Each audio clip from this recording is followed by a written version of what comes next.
Hello there and welcome to Life Beyond Seen, where curiosity drifts quietly through history and science takes a slow swim through stories that once shaped the world. Tonight, we're not looking up at the stars or watching the clock, but peering down through the ancient blue into an ocean that belonged to creatures far larger, stranger, and more graceful than anything alive today. Before the world had whales, before there were seabirds gliding across open skies, the oceans of the Jurassic period were ruled by giants that did not breathe through gills or sing in pods. They were reptiles that once walked on land and returned to the sea, not as visitors but as its undisputed rulers. It's a curious thought, isn't it? That long before humanity ever dreamed of exploring the deep, the seas already had their own empire and their own monarchs. Where are you listening from tonight? Maybe you can hear the faint hum of the city, or the quiet rhythm of waves somewhere nearby. It's a small comfort, the sound of water, and it connects us to the same endless cycle those creatures once knew. If you find this quiet voyage soothing or intriguing, or if you simply enjoy wandering through the forgotten corners of Earth's story, I'd be grateful if you gave this a like or subscribe to join more of these slow journeys. It helps this calm little space find others who might need a peaceful place to rest their thoughts too. So settle in, slow your breathing a bit, and imagine the world not as it is, but as it was 150 million years ago. The continents were restless, still drifting toward the shapes we know today. The air was thick and warm, the forests dense and green, and the oceans vast beyond imagination. But they were not empty. Beneath the surface moved creatures that blended the familiar with the alien, their eyes large and luminous, their flippers like wings, their movements fluid, as if the sea itself had learned to take form and swim. When we think of the Jurassic, most of us picture the land, the towering dinosaurs, the ferns, the rumbling earth, but the real power of that age was not just in the roar of the forest, it was in the silent depths. The oceans were as alive and competitive as the land, filled with life that evolved rapidly to fill every niche. The planet was warmer then, with higher sea levels that flooded lowlands and created shallow, sunlit seas. Those seas became cradles for evolution, rich with plankton, corals and shellfish, each one a thread in the web that would sustain giants. The strange thing about the ocean is that it keeps secrets better than the land ever could. Bones sink, sediment settles, pressure builds, and in time the weight of the water becomes a sculptor, turning living creatures into stone, their shapes preserved but their colours, their movements, their sounds, all lost. When paleontologists uncover those fossils, what they're really unearthing is a record of motion, frozen mid-stroke. A story told in vertebrae and teeth about how life once adapted to the deep.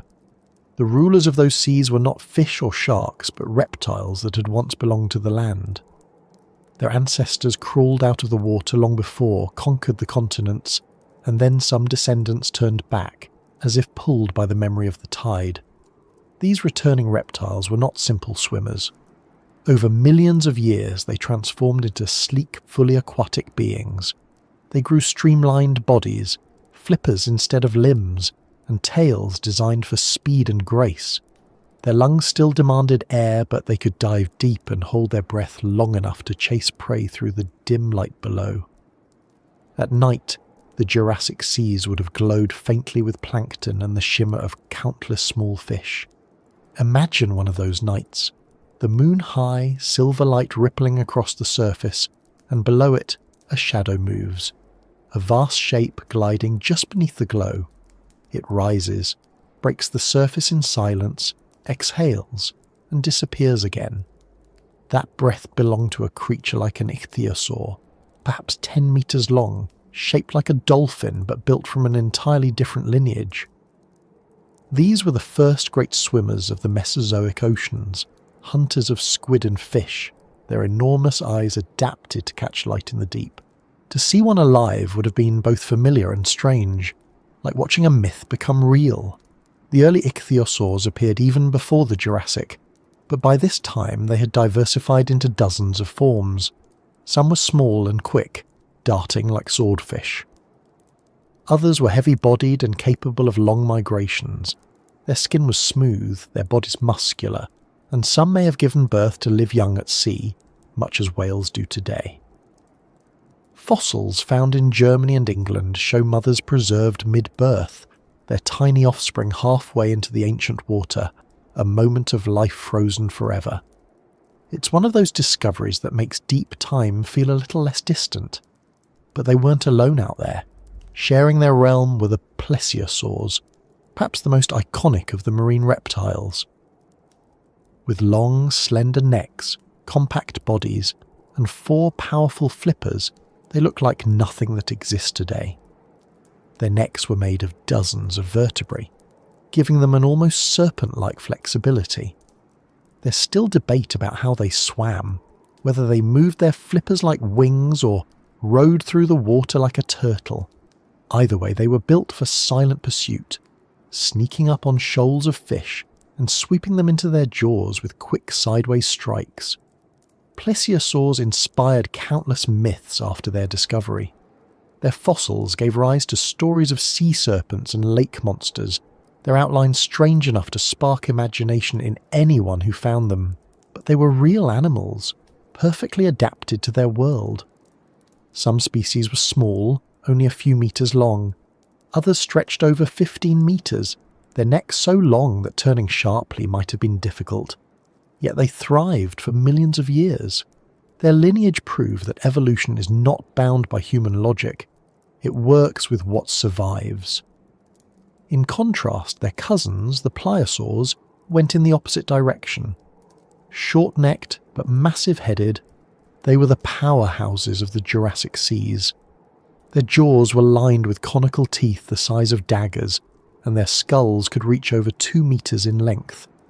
The most famous, Leopleurodon, might have weighed as much as an orca, and had a bite strong enough to crush bone with ease.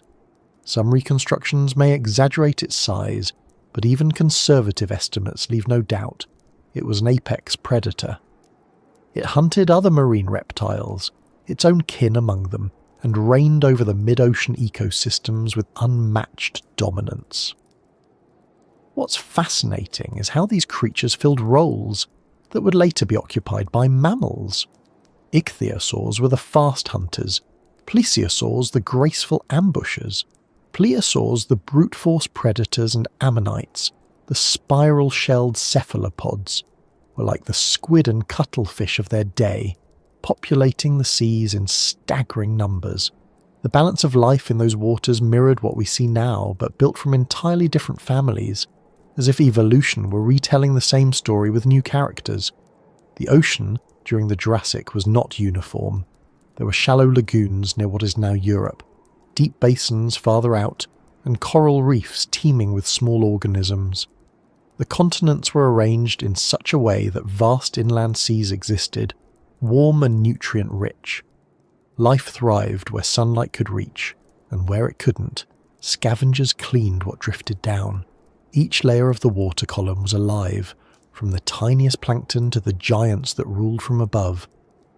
When you look at a fossil of an ammonite, the spiral is so precise, so mathematical, that it's easy to forget it was once soft and alive. Inside that shell was a creature with tentacles, eyes, and a mind of sorts.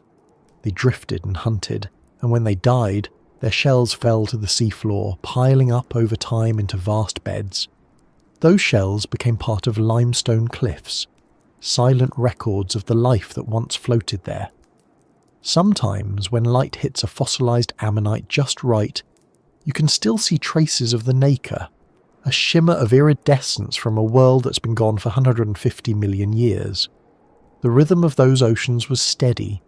Reptiles rose to breathe, dove to hunt, rose again. Schools of fish moved like liquid mirrors, reflecting the sun.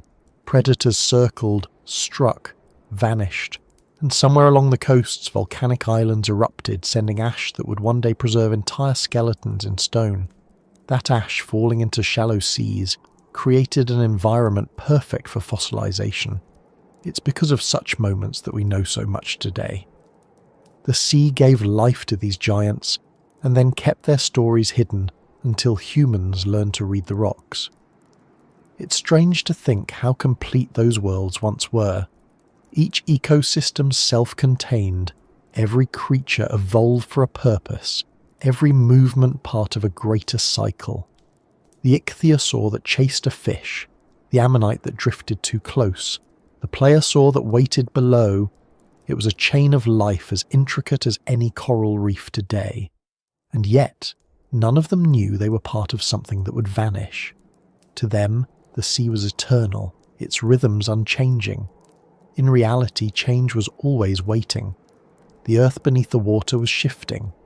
Volcanoes reshaped coastlines. Currents moved nutrients, and over millions of years, new species replaced old ones. Evolution never stopped, not even for the giants. Some lines grew larger, others dwindled, some adapted, others failed to keep pace. The Jurassic seas, though vast, were no safer from extinction than the forests or the skies. But for now, in this moment of imagination, before we drift further into their rise and fall, picture it again. The moonlight, the surface calm, and below it, the pulse of another world. A pair of plesiosaurs glide silently side by side, their flippers beating rhythmically. Farther down, an ichthyosaur streaks through the dark, chasing a flash of silver. Somewhere in the murk, the heavy silhouette of a plesiosaur turns, slow and deliberate. Above all of it, plankton drift like tiny stars, glowing faintly in the currents. The entire scene is alive with movement, but there's no sound except the muffled heartbeat of the ocean itself. That's the world we're entering. The Jurassic beneath the waves, where reptiles flew underwater and evolution painted in scales instead of feathers. These were not monsters, but survivors, shaped by millions of years of adaptation. They lived, hunted, and died in a sea that has long since disappeared, yet traces of their world remain in cliffs, in stones, and in the bones that surface after eons.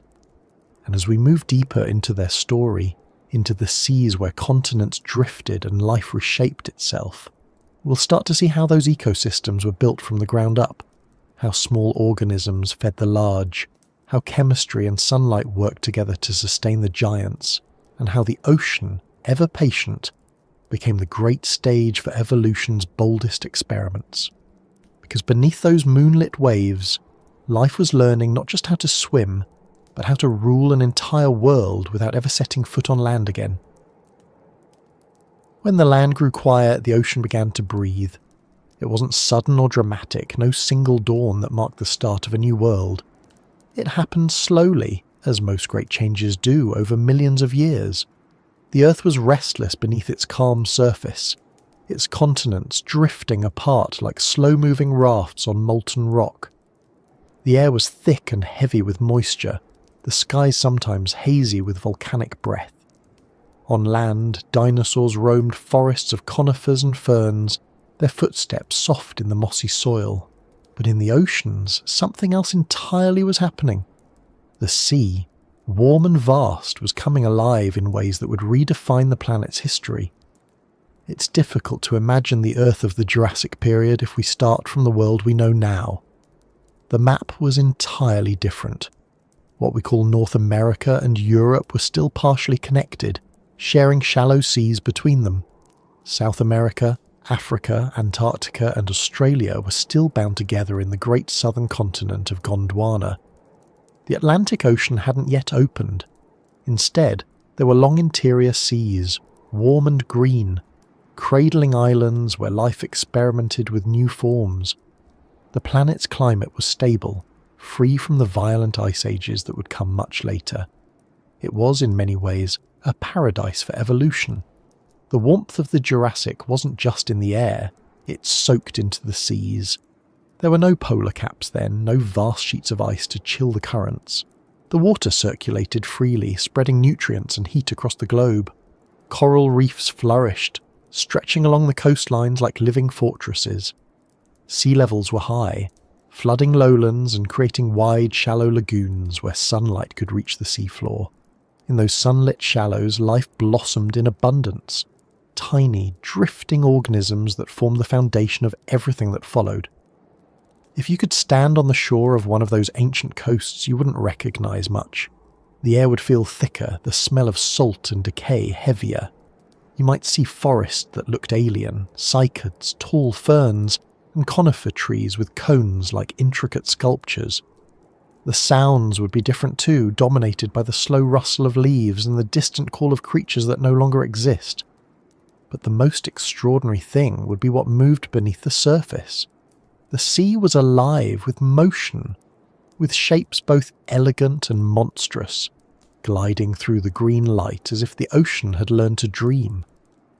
This was the time when marine reptiles truly took hold.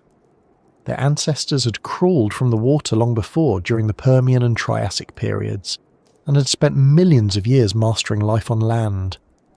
Yet, some of them began to return, drawn by the endless space, the abundance of food, and perhaps by something deeper, an evolutionary opportunity too vast to ignore. Once they slipped back beneath the surface, evolution rewrote their blueprints. Their limbs flattened into flippers, their bodies grew streamlined, their lungs grew more efficient. They became creatures of breath and motion, neither fish nor fully terrestrial reptiles, but something new. The transformation wasn't just physical, it was ecological. When these reptiles entered the water, they entered a world already filled with complex life. The Jurassic seas were teeming with invertebrates, ammonites, belemnites, crinoids, brachiopods, and corals, all thriving in a balance that had taken eons to form. There were early sharks, bony fish, and strange ancient relatives of modern rays. Each creature occupied its niche, and together they built an ecosystem as intricate as any rainforest. But when the reptiles arrived, everything began to shift. They were fast, clever, and endlessly adaptable. They hunted fish, squid, and each other. In time, they would dominate the food chain completely. The ocean itself was a teacher. It rewarded efficiency and punished weakness. Reptiles that couldn't keep up with their prey or couldn't breathe efficiently between dives didn't last long. The survivors became specialists. Some grew long necks to snatch fish from the shallows. Others developed powerful tails for bursts of speed. Over generations, natural selection sculpted their bones into sleek, hydrodynamic shapes. The sea demanded perfection, and slowly the reptiles obliged. But while the great predators evolved, the smallest creatures worked unseen, shaping the world in quieter ways. Plankton, though microscopic, were perhaps the true rulers of the Jurassic seas. They drifted in the currents, photosynthesizing sunlight into energy, creating oxygen, and forming the base of the food web. When they died, their tiny skeletons settled on the ocean floor, layer upon layer, building the chalk and limestone that would one day form the cliffs of future continents. Without them, there would have been no giants to feed, no balance to sustain. The beauty of Earth's history often lies in this contrast. The mighty depending on the minuscule, the colossal built upon the invisible. The atmosphere of the Jurassic was rich in carbon dioxide, far higher than today's levels. This made the climate stable and warm, and plants flourished on land.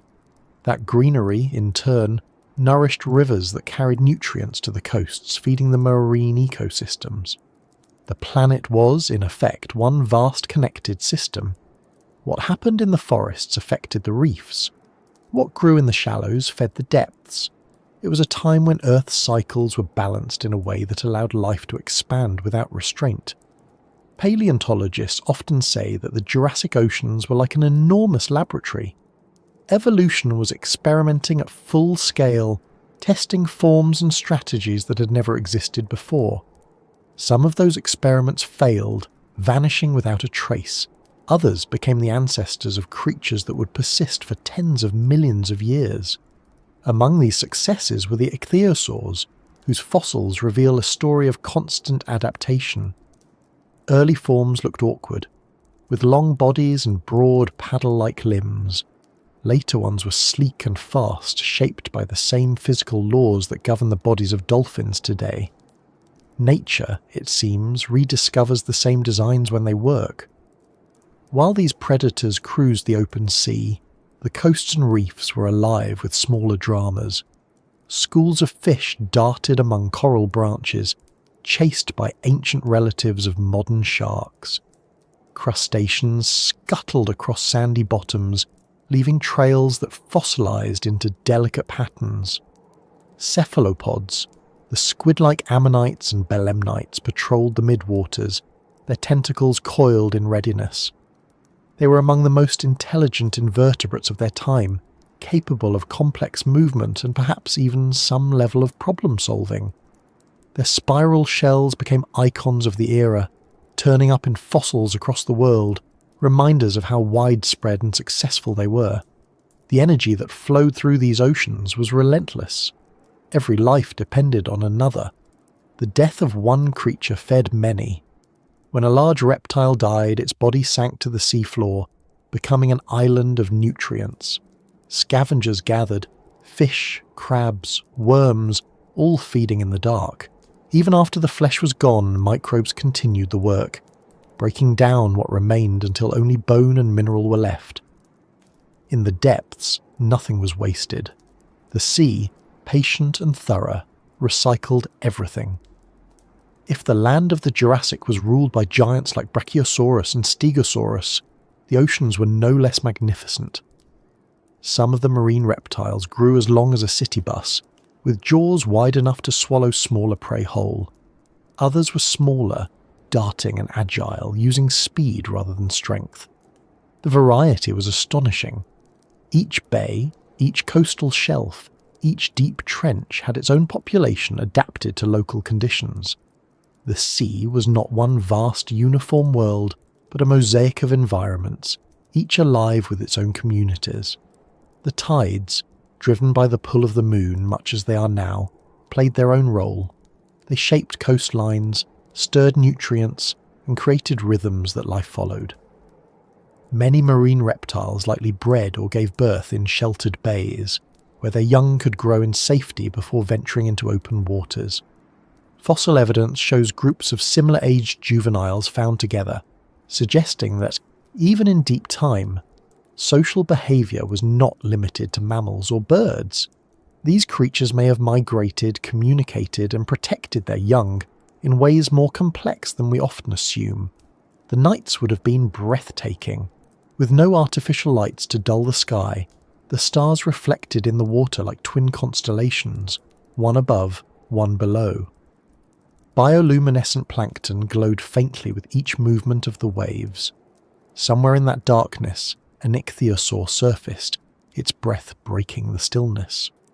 Farther out, the shadow of a plesiosaur glided beneath the surface, its massive head turning slowly as it searched for movement. The ocean never slept.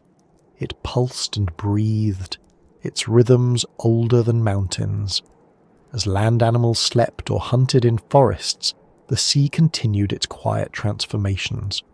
Coral reefs expanded, new species of fish evolved, volcanoes erupted under the water, creating islands that would later erode and vanish again. The Earth was alive in every sense, its systems interconnected, its life adapting to every opportunity. It's humbling to think that beneath every modern coastline lies a history of oceans that came and went, each with its own cast of creatures. The Jurassic was one such age, a chapter written in saltwater and bone, and through it all the giants of the sea thrived. They became faster, smarter, and more specialized.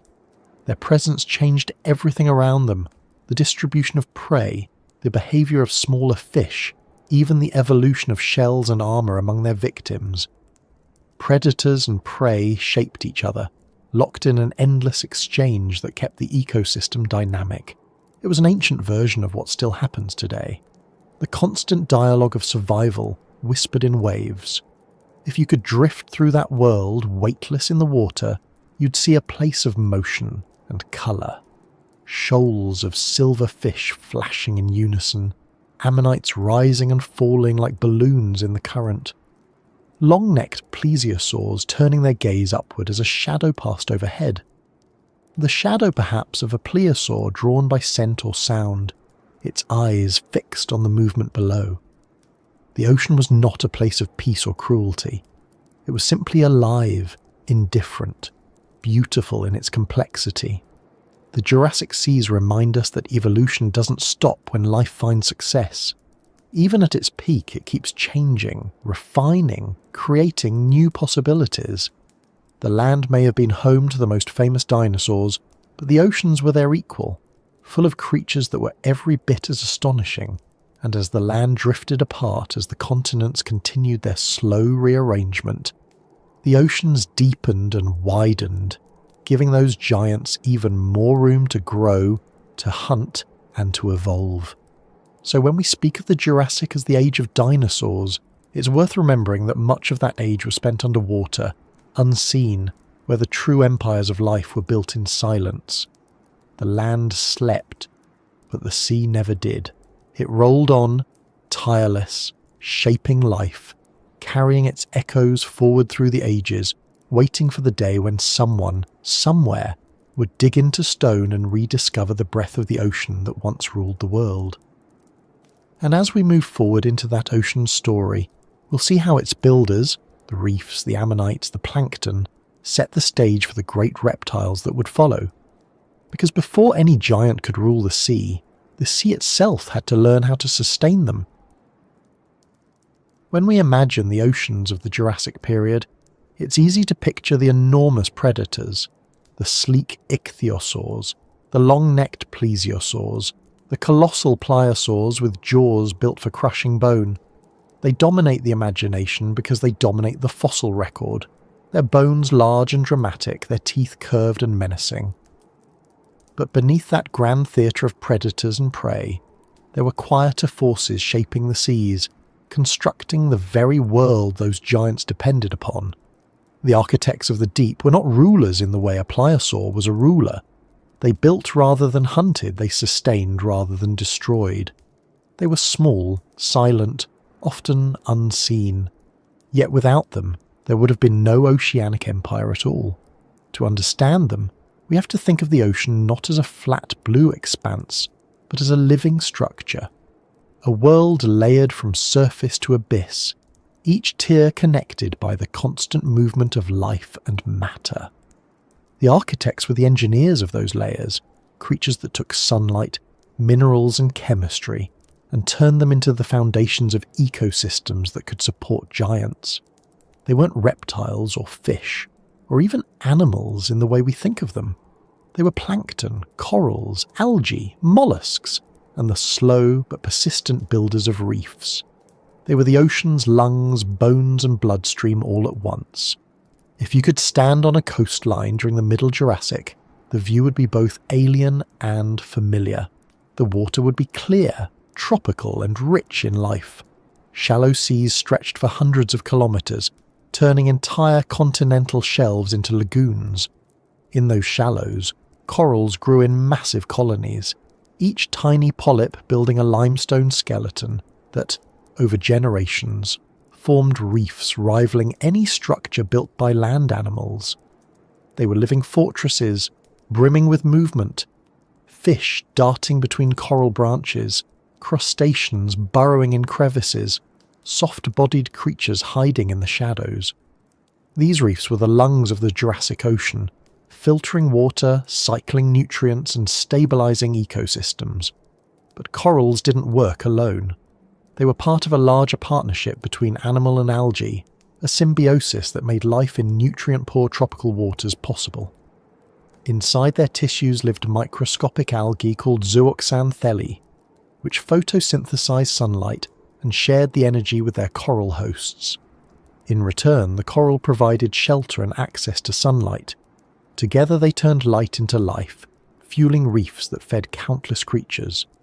It's the same partnership that exists in modern corals today, a bond so ancient and efficient that it has survived hundreds of millions of years of planetary change. Between those reefs, the ocean floor was carpeted with shells.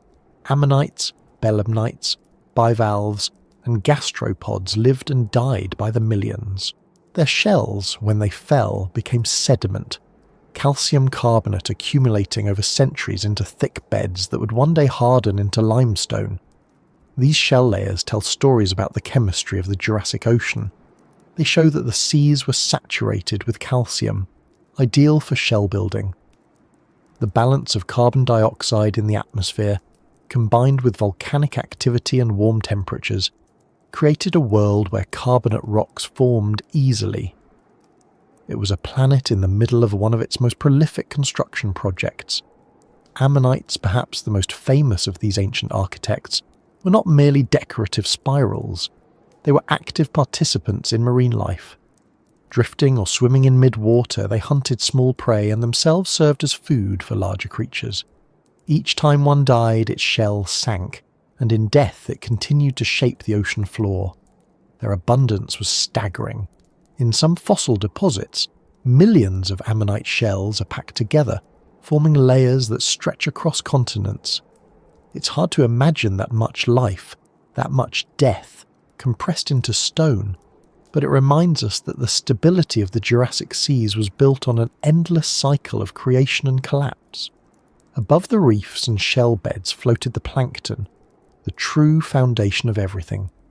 Plankton are small, often invisible to the naked eye, but they control the chemistry of the oceans. In the Jurassic, plankton were evolving rapidly. Coccolithophores, tiny algae covered in calcium carbonate plates, appeared in abundance. Their remains formed the chalk that would later build white cliffs millions of years after their extinction. Diatoms, with their glass-like shells of silica, were emerging as well, though they would dominate later in the Cretaceous. These organisms drifted near the surface, absorbing sunlight and releasing oxygen, the same oxygen that reptiles, fish and mammals would one day depend on. When plankton bloomed, the entire ocean responded. Their growth attracted zooplankton, tiny drifting animals that fed on them, which in turn attracted fish, squid and larger predators. The surface waters became an invisible factory, converting light into biomass that fed the depths. And when plankton died, their remains sank, carrying carbon down into the deep sea. This slow rain of organic material acted like a global recycling system, regulating the planet's atmosphere and storing carbon in sediments that would one day become rock. Even today, the oceans still perform this service. The Jurassic seas were perfecting a system that would keep Earth habitable for millions of years. If you followed one of those sinking particles to the bottom, you'd find an entirely different world. The seafloor during the Jurassic was covered with fine sediment, a soft, shifting landscape inhabited by worms, crustaceans and burrowing mollusks. These animals were the recyclers of the deep, breaking down organic matter and releasing nutrients back into circulation. Their tunnels and feeding traces still appear in the rocks today as delicate patterns known as trace fossils. They're small, easy to overlook, but they're evidence of a constant, invisible labour, the maintenance of the ocean's health. The Jurassic oceans were not uniform. They changed from coast to coast, depth to depth. In some regions, water was shallow, warm, and full of light. In others, deeper and darker zones formed, where fewer nutrients reached and life adapted to scarcity. In those deep basins, giant ammonites may have drifted like ghostly balloons, their shells faintly reflecting the last traces of sunlight. Farther below, near the seafloor, bacteria and other microorganisms thrived on chemical energy rather than sunlight, breaking down sulfur compounds from volcanic vents.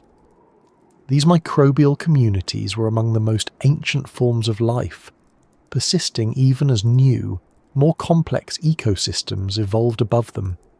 In many ways, the ocean itself was a kind of organism, self-regulating, self-renewing, constantly exchanging energy and matter between its parts.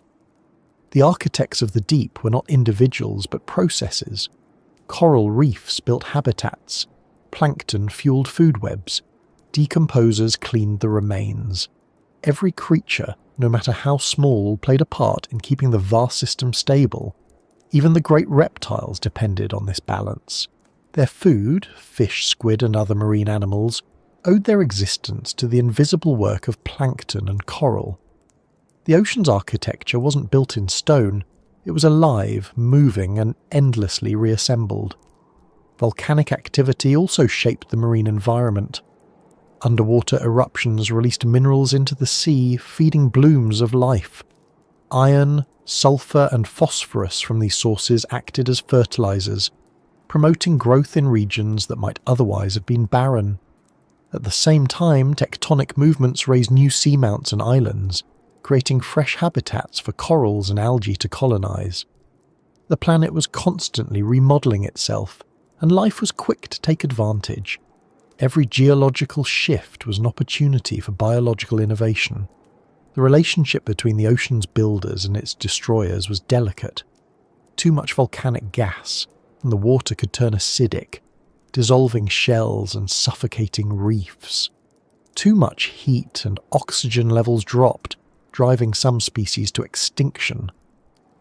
But through it all, life persisted. The adaptability of the ocean's architects was remarkable. When conditions changed, they adjusted. Corals grew in new places, plankton evolved new shells, the system absorbed shocks and continued. This resilience is one of the most striking lessons from the Jurassic seas. Life, once established, doesn't just endure, it engineers its own survival. When we look at fossilized reefs or layers of limestone today, what we're really seeing are monuments to cooperation. Every shell, every coral skeleton, every plankton plate is a record of life working in concert with chemistry and sunlight. The giants that swam above those structures owed their existence to billions of organisms that lived and died unseen. The beauty of the Jurassic Ocean wasn't just in its predators, it was in its architecture, the vast interconnected web of creation that supported everything. Imagine diving into those waters, feeling the warmth, the clarity, the abundance.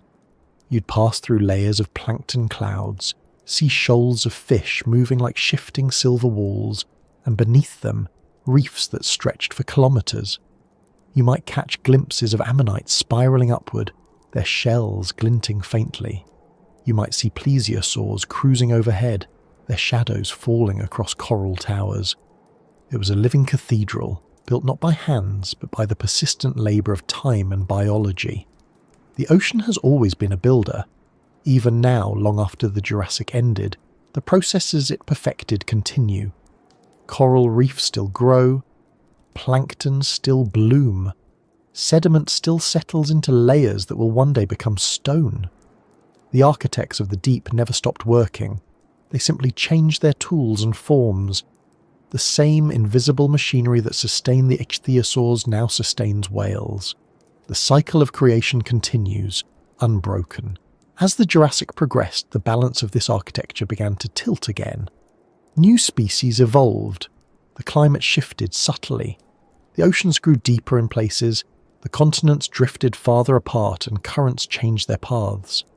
The architects adapted as they always had, building new foundations for whatever life would come next. But for a long span of millions of years, the system held steady.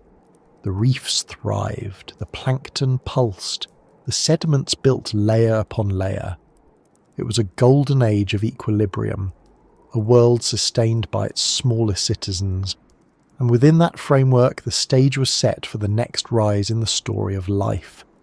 Because once the architects finished building the seas, the great marine reptiles stepped fully into their reign. They would take the energy born from coral and plankton, the stability crafted by shell and sediment, and turn it into motion and power. The ocean had built its stage, and now it was ready for its performers. When the seas of the Jurassic began to steady into their long warm rhythm, life beneath the surface changed in ways that would redefine the oceans for tens of millions of years. The quiet builders had already done their work. Reefs stretched across coastlines. Plankton filled the waters with nourishment, and fish darted through coral forests. But the stage they built did not stay empty for long. From the margins of land and sea came new creatures, descendants of land-dwelling reptiles that would soon trade the certainty of solid ground for the weightless expanse of water. They were not fish. Not yet the sleek forms we might compare to dolphins or seals, but pioneers in the truest sense, learning to move and breathe in a new world. They would grow to rule these waters so completely that, for millions of years, the oceans belonged not to sharks or fish, but to reptiles. This was the rise of the reptilian mariners. Long before the Jurassic dawned, the world had already witnessed an event that changed the course of evolution. At the end of the Permian period, around 252 million years ago, a massive extinction swept across the Earth. It erased over 90% of marine species and left the oceans nearly empty. The survivors were few and scattered. But in that emptiness, opportunity took root. In the millions of years that followed, new forms evolved to fill the gaps left behind. Among the most successful of these were reptiles, creatures that had already conquered the land and now found a new frontier waiting beneath the waves. By the early Jurassic, those early experiments had become specialists, each finely tuned to life in water. The first of these true seafaring reptiles were the ichthyosaurs. Their name means fish lizards, but they were neither fish nor lizards in the modern sense. Their ancestors likely came from small, semi-aquatic reptiles that hunted along coastlines during the Triassic period. Over generations, those creatures adapted to the water so completely that they could no longer survive on land. Their limbs flattened into flippers. Their tails evolved into crescent shapes that moved up and down rather than side to side. Their bodies became streamlined, shaped by the same physics that guide the design of submarines and whales today. Evolution, given enough time, always finds the most efficient path through water. By the Middle Jurassic, ichthyosaurs were thriving across the globe. They came in a variety of sizes, from smaller species barely a few meters long to giants over 10 meters. Their large eyes suggest that many hunted in dim light, perhaps diving deep or hunting at night. Fossils show evidence of live births, with embryos preserved inside the bodies of mothers, some even caught in the act of giving birth. It's a strange thought. These creatures, once land reptiles laying eggs in sand, now bore their young into open water, each newborn surfacing for its first breath of air before diving into the dark. Their diet was as varied as their size. Smaller ichthyosaurs chased schools of fish and squid-like cephalopods, using their long jaws lined with sharp teeth to snap them up in quick bursts. Larger species went after bigger prey, perhaps even smaller marine reptiles. Their speed was their greatest weapon. Estimates suggest they could reach swimming speeds comparable to modern dolphins, using rapid tail beats and precise control of their fins to maneuver through the currents. Their skeletons reveal powerful muscles anchored along the spine, evidence of constant sustained motion. They were, in every sense, born swimmers. But evolution rarely stops at success. While ichthyosaurs perfected speed and efficiency, other reptiles took a different path. Among them were the plesiosaurs, creatures that, even in fossil form, seemed designed to puzzle the human imagination. Their bodies were compact and muscular, their necks incredibly long, and their heads small compared to their bulk.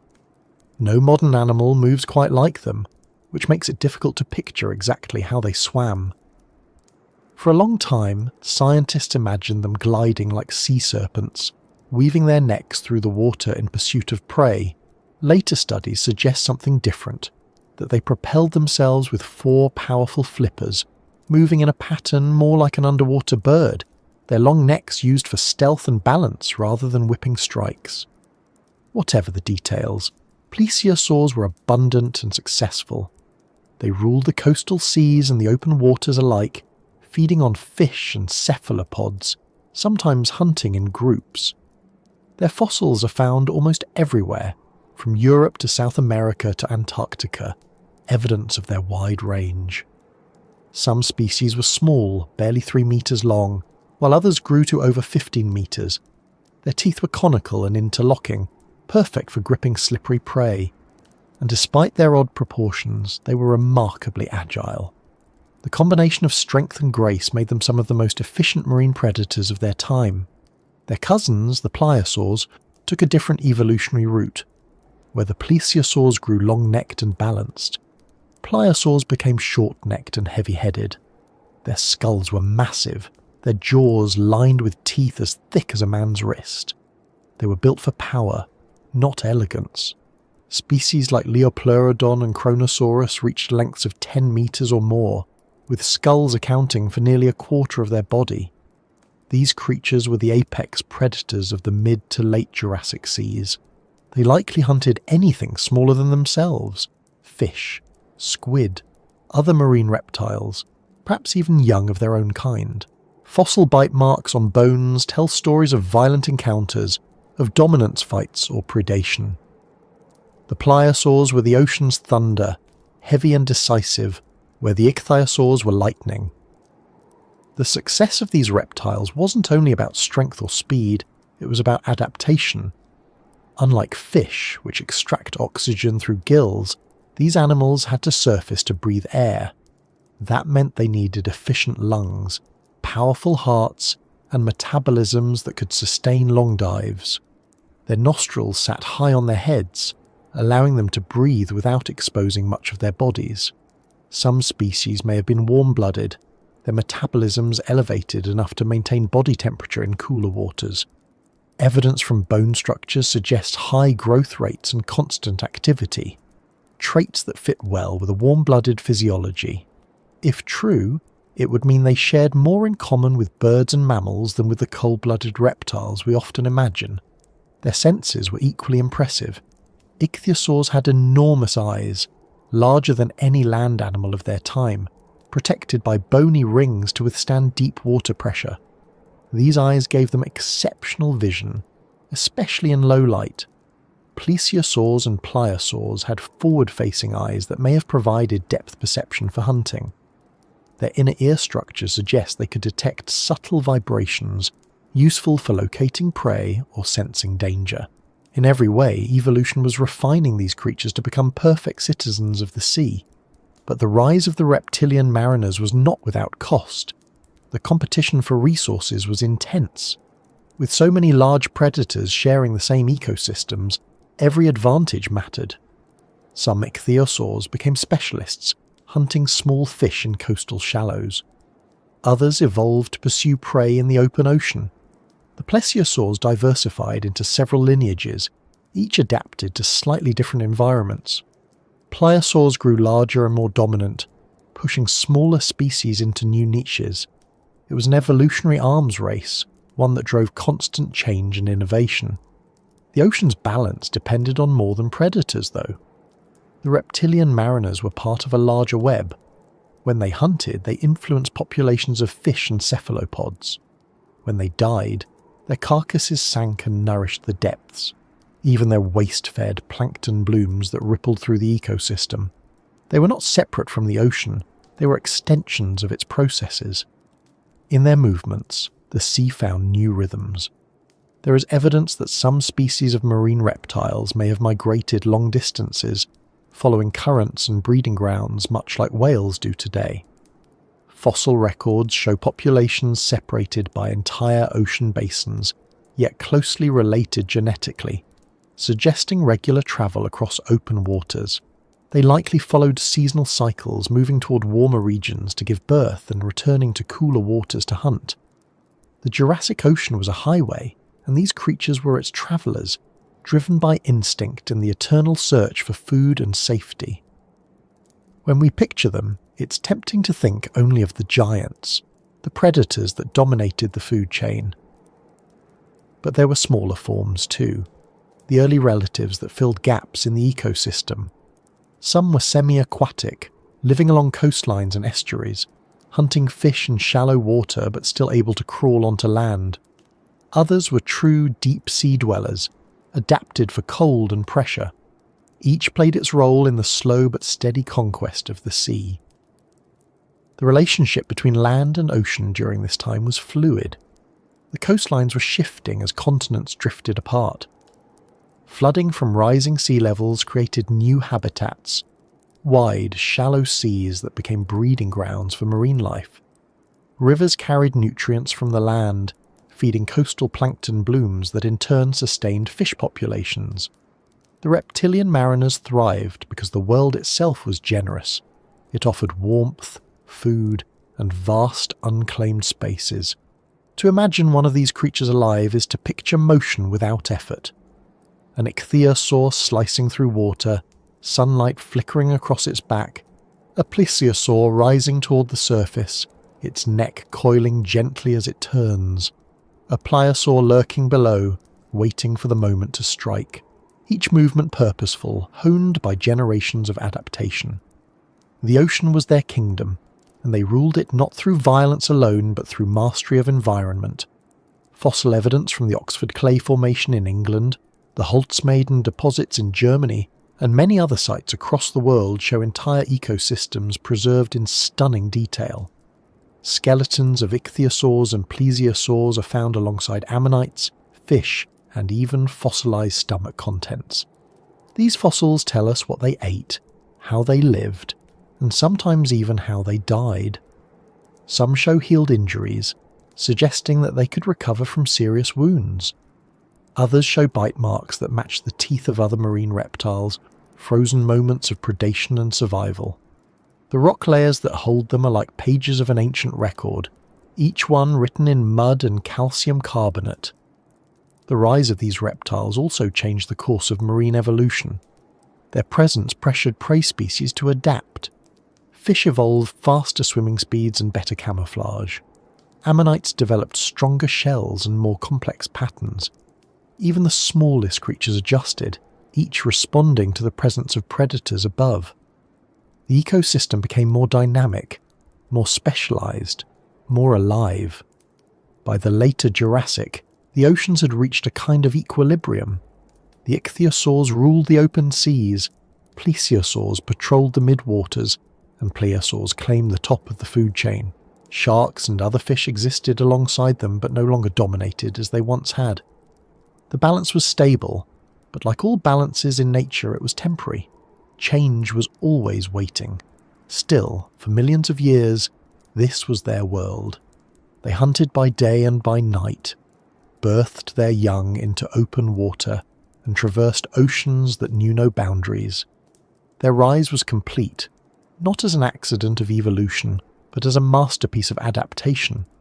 They had transformed from land reptiles into masters of an entirely new realm, and as they swam through those ancient seas, the builders below, the corals, the plankton, the shell makers, continued their work, sustaining the system quietly as the great mariners passed above them.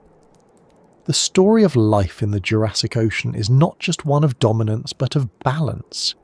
Every giant that rose from the shore to the sea did so on the strength of countless smaller lives beneath it. And as we move deeper into this story, into the details of those that define the rhythm of the ocean itself, we'll begin to see how each lineage, each design, and each adaptation carried its own piece of that balance. Because in the Jurassic world, no ruler ever reigned alone. The ocean itself was the throne, and every creature was part of its endless tide. The ocean during the Jurassic period was not a quiet place, but it was a graceful one. Beneath the sunlit surface, life moved in patterns that echoed the calm rhythm of waves. Fish shimmered in great schools, squid darted through the blue-green light, and among them, swift shadows sliced through the water with a precision that seemed almost mechanical. They were the ichthyosaurs, the fish lizards, creatures born from land but perfected by the sea. In them, evolution achieved one of its most elegant designs. They were fast, streamlined, and capable of surviving in an ocean that demanded both speed and endurance. When you imagine a dolphin, smooth-skinned and powerful, you're seeing an echo of a shape that nature had already perfected 100 million years before mammals ever swam. Ichthyosaurs were not an overnight success. Their lineage began long before the Jurassic, during the early Triassic period, in a world still reeling from the greatest mass extinction in Earth's history. The seas were empty then, stripped of most complex life. The reptiles that would become ichthyosaurs began as small, awkward creatures that hunted along coastal shallows, clumsy in water but efficient enough to survive.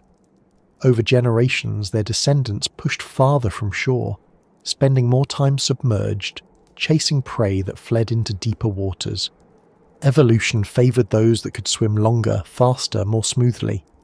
In time, their limbs flattened into flippers, their spines grew flexible, their bodies narrow and torpedo-shaped. They were no longer reptiles that swam, they were swimmers that happened to be reptiles. By the Jurassic, ichthyosaurs had reached their peak. They were fully aquatic, living their entire lives at sea. The larger species, such as Temnodontosaurus and Ophthalmosaurus, could reach lengths of 8 to 10 metres, though others were smaller and faster. Their skin was smooth, lacking the heavy scales of land reptiles, and their tails ended in vertical flukes, a feature that allowed powerful thrusts through the water. The shape of their bodies was so close to that of modern tuna and dolphins that even hydrodynamic engineers have noted its near perfection for minimizing drag. Nature, through slow trial and error, had built a living submarine. One of the most remarkable things about ichthyosaurs was their vision. Their eyes were enormous, some among the largest ever found in the animal kingdom, reaching nearly the size of a dinner plate in the biggest species. Inside those eyes were bony rings, called sclerotic rings, which helped maintain their shape against the pressure of deep dives. These adaptations suggest that ichthyosaurs hunted not only near the surface, but in the darker depths, where light was scarce.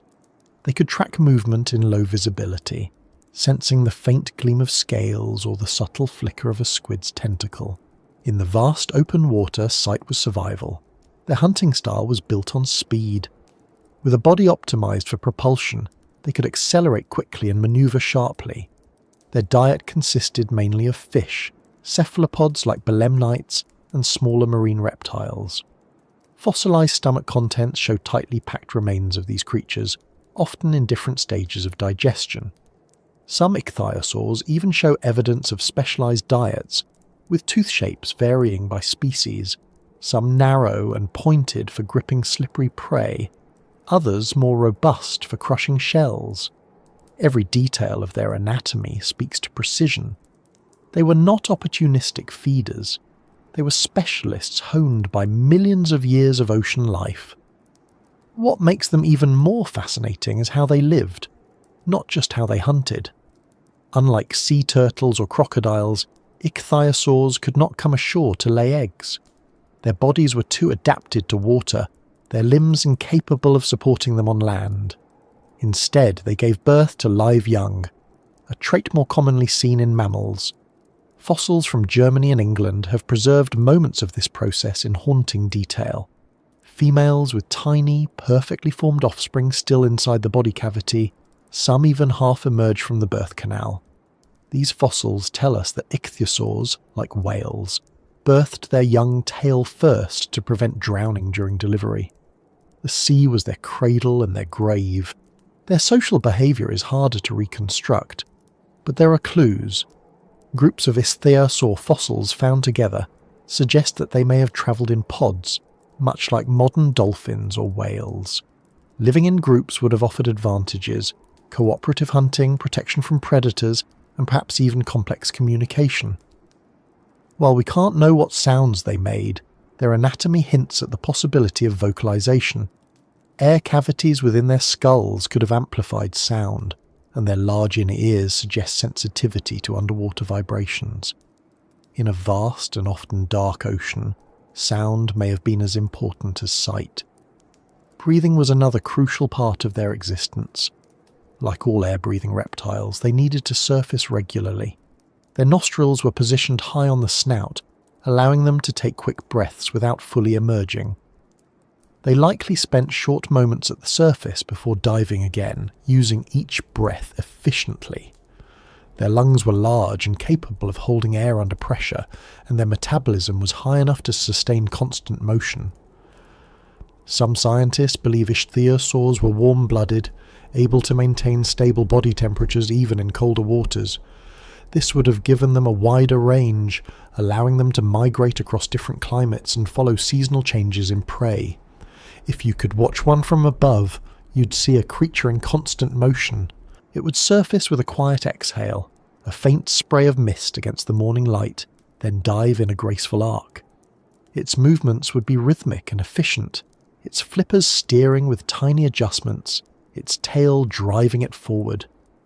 Beneath it, schools of fish scattered in silvery bursts. Sometimes smaller ichthyosaurs would accompany larger ones, perhaps juveniles staying close for protection. Life in the ocean demanded cooperation, and even among predators, there was a shared rhythm, a balance between motion, hunger, and rest. Their reproduction and growth reveal even more about their world. Young ichthyosaurs grew rapidly, reaching maturity within a few years. Their skeletons show growth rings like those in trees, marking periods of abundance and scarcity. This pattern suggests that their populations were sensitive to environmental changes, responding quickly to shifts in temperature or food availability. Their ability to adapt may explain why they flourished for so long. From the early Triassic to the late Cretaceous, ichthyosaurs persisted for over 150 million years, surviving multiple extinctions and climate fluctuations. Few lineages in Earth's history have shown such endurance. Despite their success, they were not invincible. The same evolution that produced them also produced competition. By the Middle Jurassic, other marine reptiles were rising. The plesiosaurs with their long necks and the pliosaurs with their massive jaws. Sharks and bony fish were also diversifying. Ichthyosaurs, once the dominant hunters, began to face new pressures. Some species specialized further, growing larger to take on bigger prey, while others became smaller and faster to exploit new niches. Evolution rewards adaptation but punishes stagnation, and the ichthyosaurs had to keep changing to survive. One of the most famous fossils ever discovered, from Holzmaden in Germany, shows an ichthyosaur with fish remains in its stomach, surrounded by the soft imprint of its skin. The detail is extraordinary. You can see the texture of the body outline, the curve of the tail fin, even the folds of the flippers. This fossil, preserved in dark shale, captures a moment that has been untouched for nearly 200 million years. It's not just a skeleton, it's a portrait of a living creature, frozen mid-swim. The shale of Holzmaden was once a stagnant lagoon, rich in fine sediment but poor in oxygen. When creatures died there, they sank into the still water and were buried before scavengers could reach them. The result is a snapshot of ancient life, a window into a world where ichthyosaurs glided like living shadows beneath the surface. Their physiology also tells us something about the nature of the Jurassic seas. The oxygen isotopes in their bones reveal the temperatures of the waters they inhabited, mostly warm, but sometimes surprisingly cool. This suggests that they ranged widely, perhaps migrating between tropical shallows and deeper, colder basins. Such movement would have required endurance and intelligence, an awareness of the cycles that governed their prey. They were not aimless wanderers, but travellers in a vast interconnected system. Even their decline holds lessons. Toward the end of the Jurassic, ichthyosaurs began to lose ground to other marine reptiles. The plesiosaurs and pliosaurs grew larger and more efficient.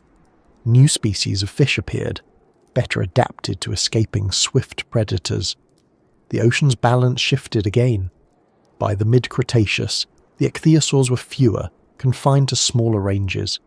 Their final extinction, around 90 million years ago, was quiet, unmarked by a single catastrophic event.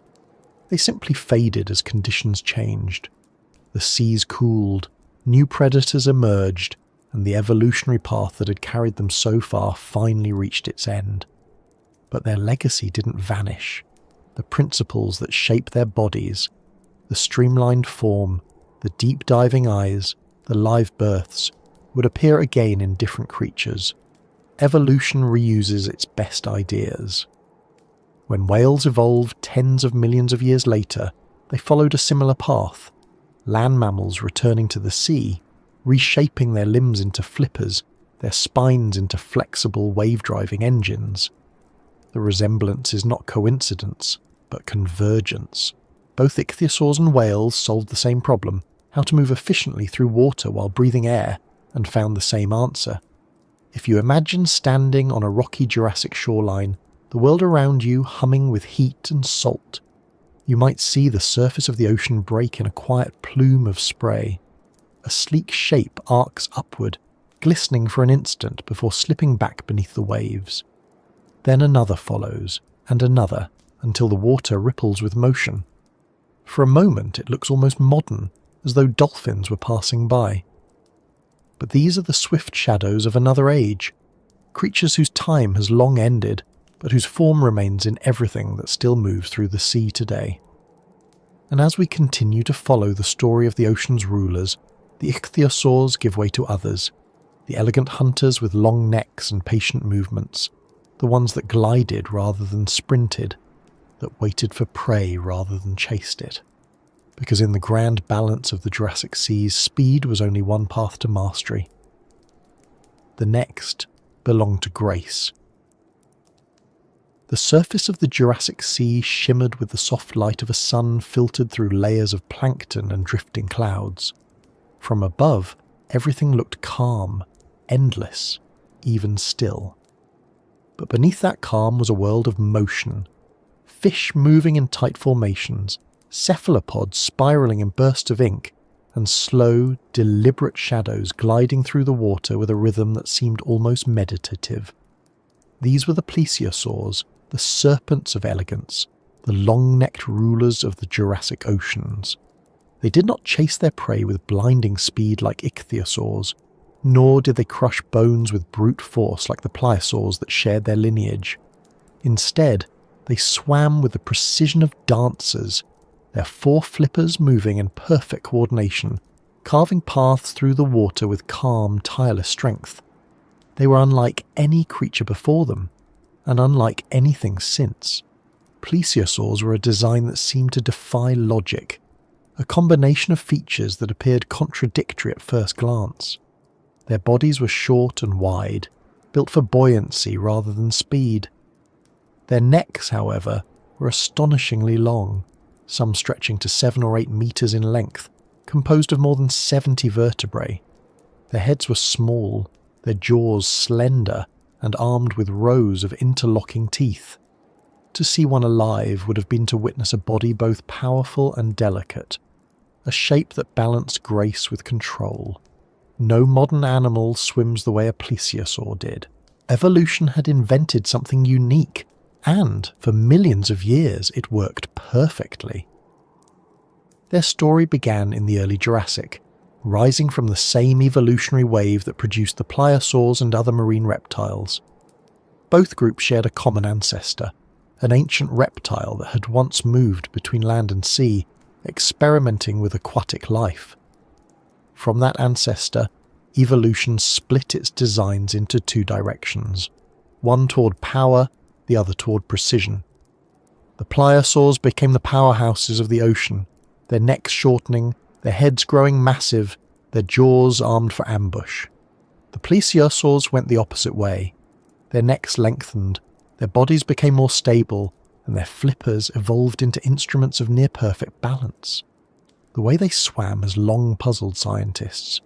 For years, it was assumed that they moved like modern reptiles, perhaps using their flippers alternately, paddling through the water like turtles. But as studies of their bones and muscle attachments grew more detailed, a clearer picture emerged. Plesiosaurs likely used all 4 flippers in unison, moving them in figure-8 patterns much like a penguin or a sea turtle in flight. Their motion wasn't a simple back-and-forth stroke, but a continuous rotation, generating lift and thrust with each movement. It gave them incredible control, allowing them to hover, turn and glide with remarkable stability. In the slow, dense medium of seawater, that control was power. They didn't need speed to dominate, they needed precision. Their long neck served as both an advantage and a mystery. For a long time, paleontologists debated how such an appendage could function efficiently in water. A neck so long could create drag, slowing the animal down. But nature doesn't waste energy without purpose. The prevailing theory is that the neck allowed plesiosaurs to approach prey stealthily. Instead of moving their whole bodies toward a fish or squid, they could extend the neck forward while keeping the rest of their body still, avoiding the vibrations that would alert their target. The small head could dart forward quickly, snapping up prey before the victim even realized it was being hunted. This hunting style would have made them masters of ambush in calm, shallow seas. Their diet reflected this method of hunting.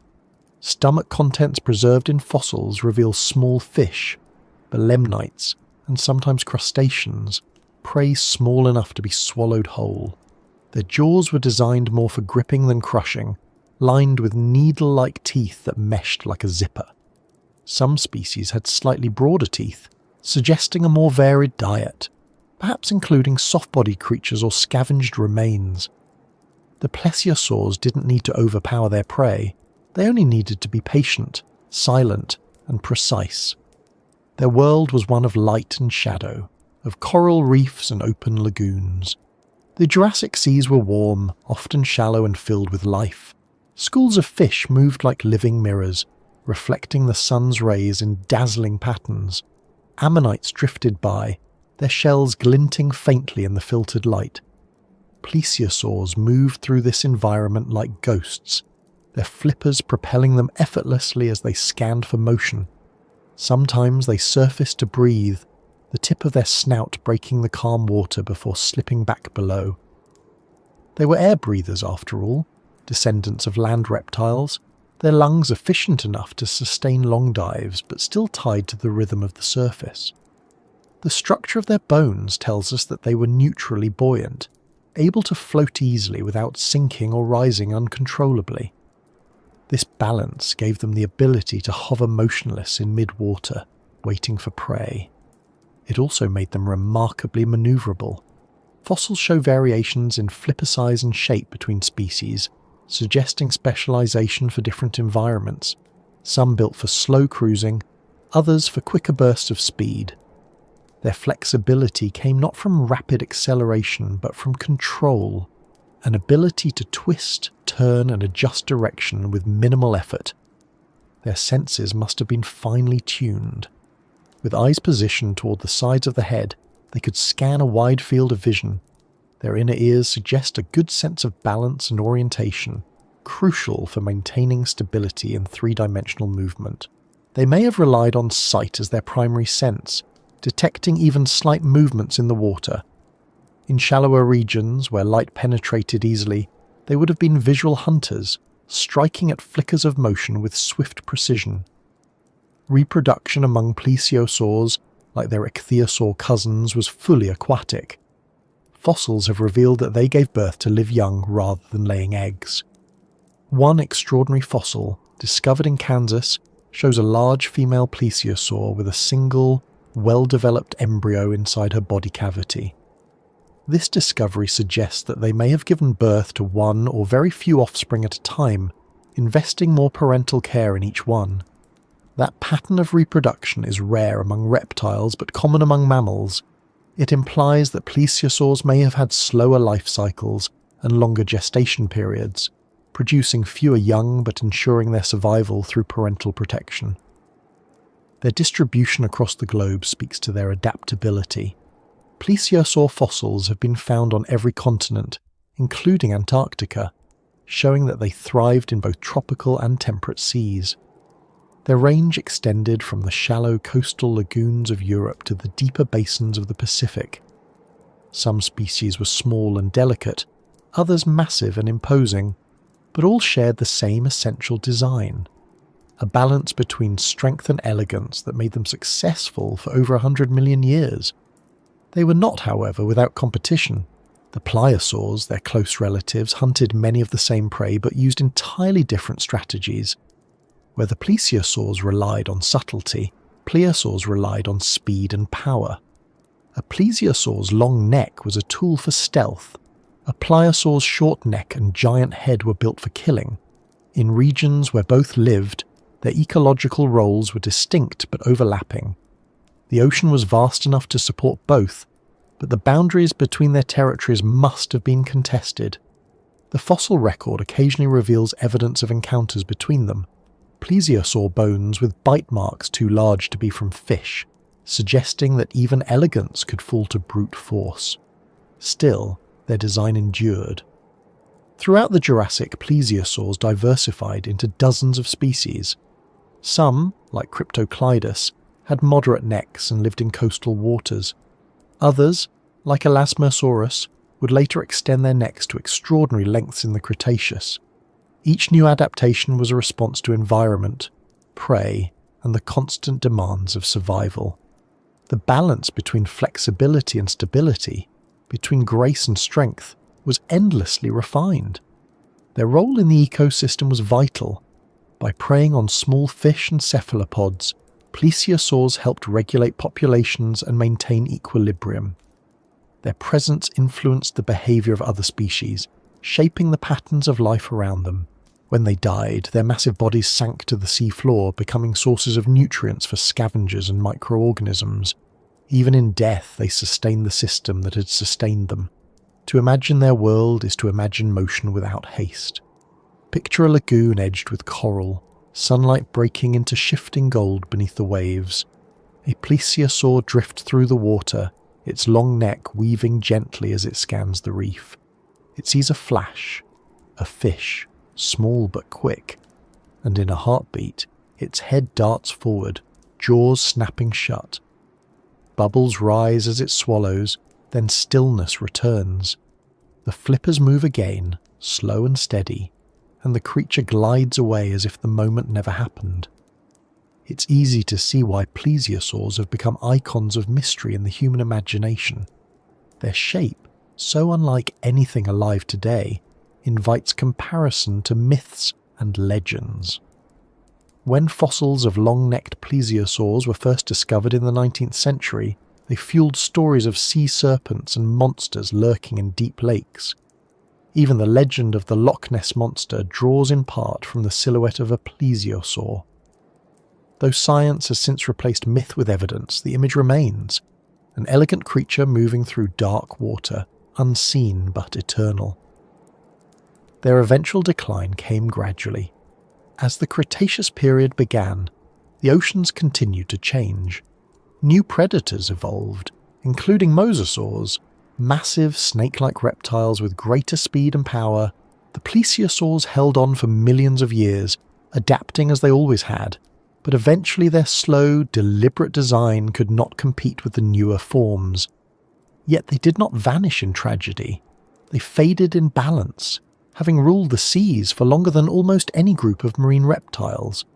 The plesiosaurs remind us that power in nature is not always loud or violent. Sometimes it is patient, measured, and precise. They were the silent hunters, the masters of control in a world defined by motion. Their success lay not in domination but in harmony, with their environment, with the physics of water, with the quiet laws of survival. As the Jurassic seas continued to evolve, another branch of their kin rose to prominence.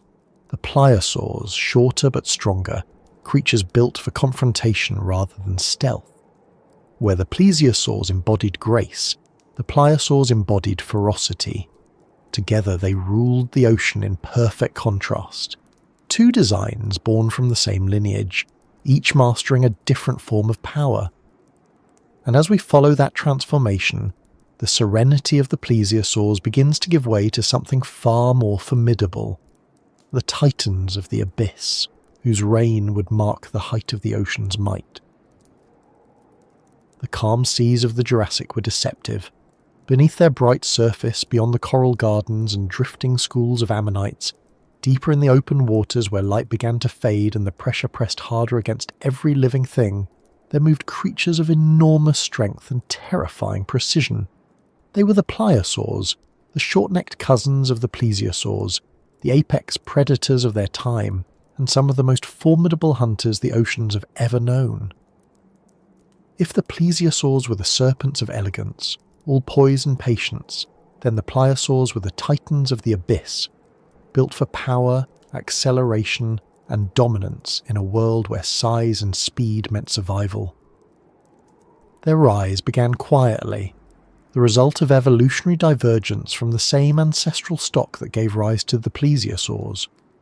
Both lineages began as semi-aquatic reptiles, creatures learning the language of water, their bodies adapting to the demands of buoyancy and motion. But as the Jurassic matured and the seas filled with prey, the two groups found different solutions to the same problem. One pursued grace, the other brute force. In the pliosaurs, evolution shortened the neck, broadened the skull, and thickened the musculature of the body.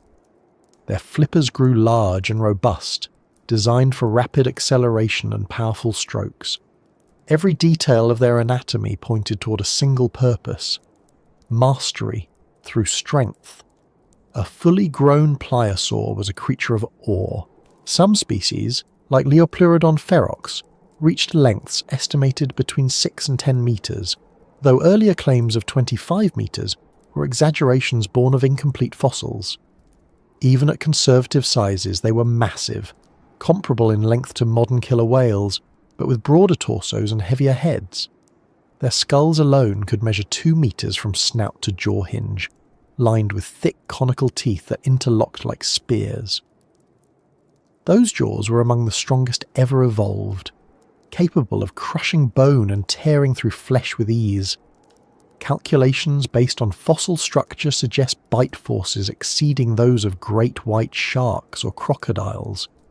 To meet one in the ancient ocean would have been to meet inevitability itself. Their physical form was both brutal and efficient. The head dominated the body, the eyes positioned high and forward for binocular vision, an adaptation that allowed accurate depth perception, a crucial trait for ambush hunting. The neck was short and muscular, reducing drag and giving them the leverage needed to strike with precision. The torso was compact but dense with power, housing the muscle attachments necessary for long-distance pursuit and sudden bursts of speed. Their 4 flippers worked in coordinated thrusts, propelling them forward with remarkable stability. Unlike the endless wriggling of ichthyosaurs, the pliosaurs swam with measured force, each stroke deliberate, each movement conserving energy until the moment of attack. Their hunting strategies were likely varied. Some pliosaurs may have patrolled deep water channels, rising suddenly to strike prey from below. Others stalked coastlines, lurking in murky shallows where fish and smaller reptiles gathered. Fossil evidence shows that their prey included ichthyosaurs, smaller plesiosaurs, large fish, and cephalopods. In some cases, plesiosaur teeth have been found embedded in the bones of other marine reptiles, a grim signature of their dominance. They did not specialize in one kind of prey. They were opportunistic top predators, capable of taking almost anything within reach. The sheer power of their jaws can be imagined through comparison. The skull of Kronosaurus, a later Cretaceous relative, bears massive anchor points for jaw muscles, suggesting a bite strong enough to crush the shells of large ammonites or the bones of marine reptiles. Each tooth could reach 30 centimeters in length, slightly curved, perfect for gripping and tearing. When they bit down, there was no escape. The suction of the closing jaws, combined with the strength of their neck muscles, would have created an unstoppable grip. Once caught, prey would be shaken violently, broken by the torque rather than the teeth alone. Their senses matched their physical prowess. The size and structure of their eye sockets indicate good vision, even in dim light. The placement of the eyes slightly elevated would have allowed them to keep part of their body hidden below while tracking movement above. Their inner ears suggest sensitivity to low-frequency vibrations, useful for detecting the motion of large prey at a distance. Unlike sharks, they lacked electroreception, but their other senses compensated. They were visual hunters in an age before whales and dolphins, using precision rather than sonar. Fossil evidence from sites like the Oxford Clay in England provides remarkable detail about their environment. These layers of sediment, laid down in shallow seas around 160 million years ago, preserve the remains of entire marine ecosystems, ammonites, belemnites, fish, and the bones of marine reptiles scattered together. In some deposits, skeletons of pliosaurs rest near their likely prey, a silent record of predator and victim preserved in the same ancient mud. The water here was rich with life, but also with competition. Every tier of the food chain was filled. The presence of such predators meant that every other creature, from the smallest fish to the swiftest ichthyosaur, lived under constant tension. The ocean was vibrant, but it was never safe. Unlike their long-necked relatives, plesiosaurs were not creatures of delicate movement. Their hunting was fast and violent, a calculated explosion of energy. One moment they would glide almost motionless through the water, the next they would lunge with astonishing speed. Their bodies were built to withstand the recoil of their own attacks, their thick spines absorbing the impact of rapid acceleration. Each strike was likely over in seconds. Fossils show broken ribs and scars healed over, suggesting that these animals lived hard lives, filled with conflict and risk. They were hunters, but also competitors, sometimes turning on each other when territory or food became scarce. Despite their ferocity, the pliosaurs were not mindless. Their brains, though small by modern mammal standards, were complex enough to support behaviours beyond instinct. Coordinated movement, navigation, and perhaps even simple social patterns would have required communication and memory. While we cannot know their intelligence, it's likely they were as capable and aware as modern predatory reptiles, sharks, crocodiles, and perhaps even early cetaceans in their strategic behaviour. To survive for millions of years as apex predators requires more than strength.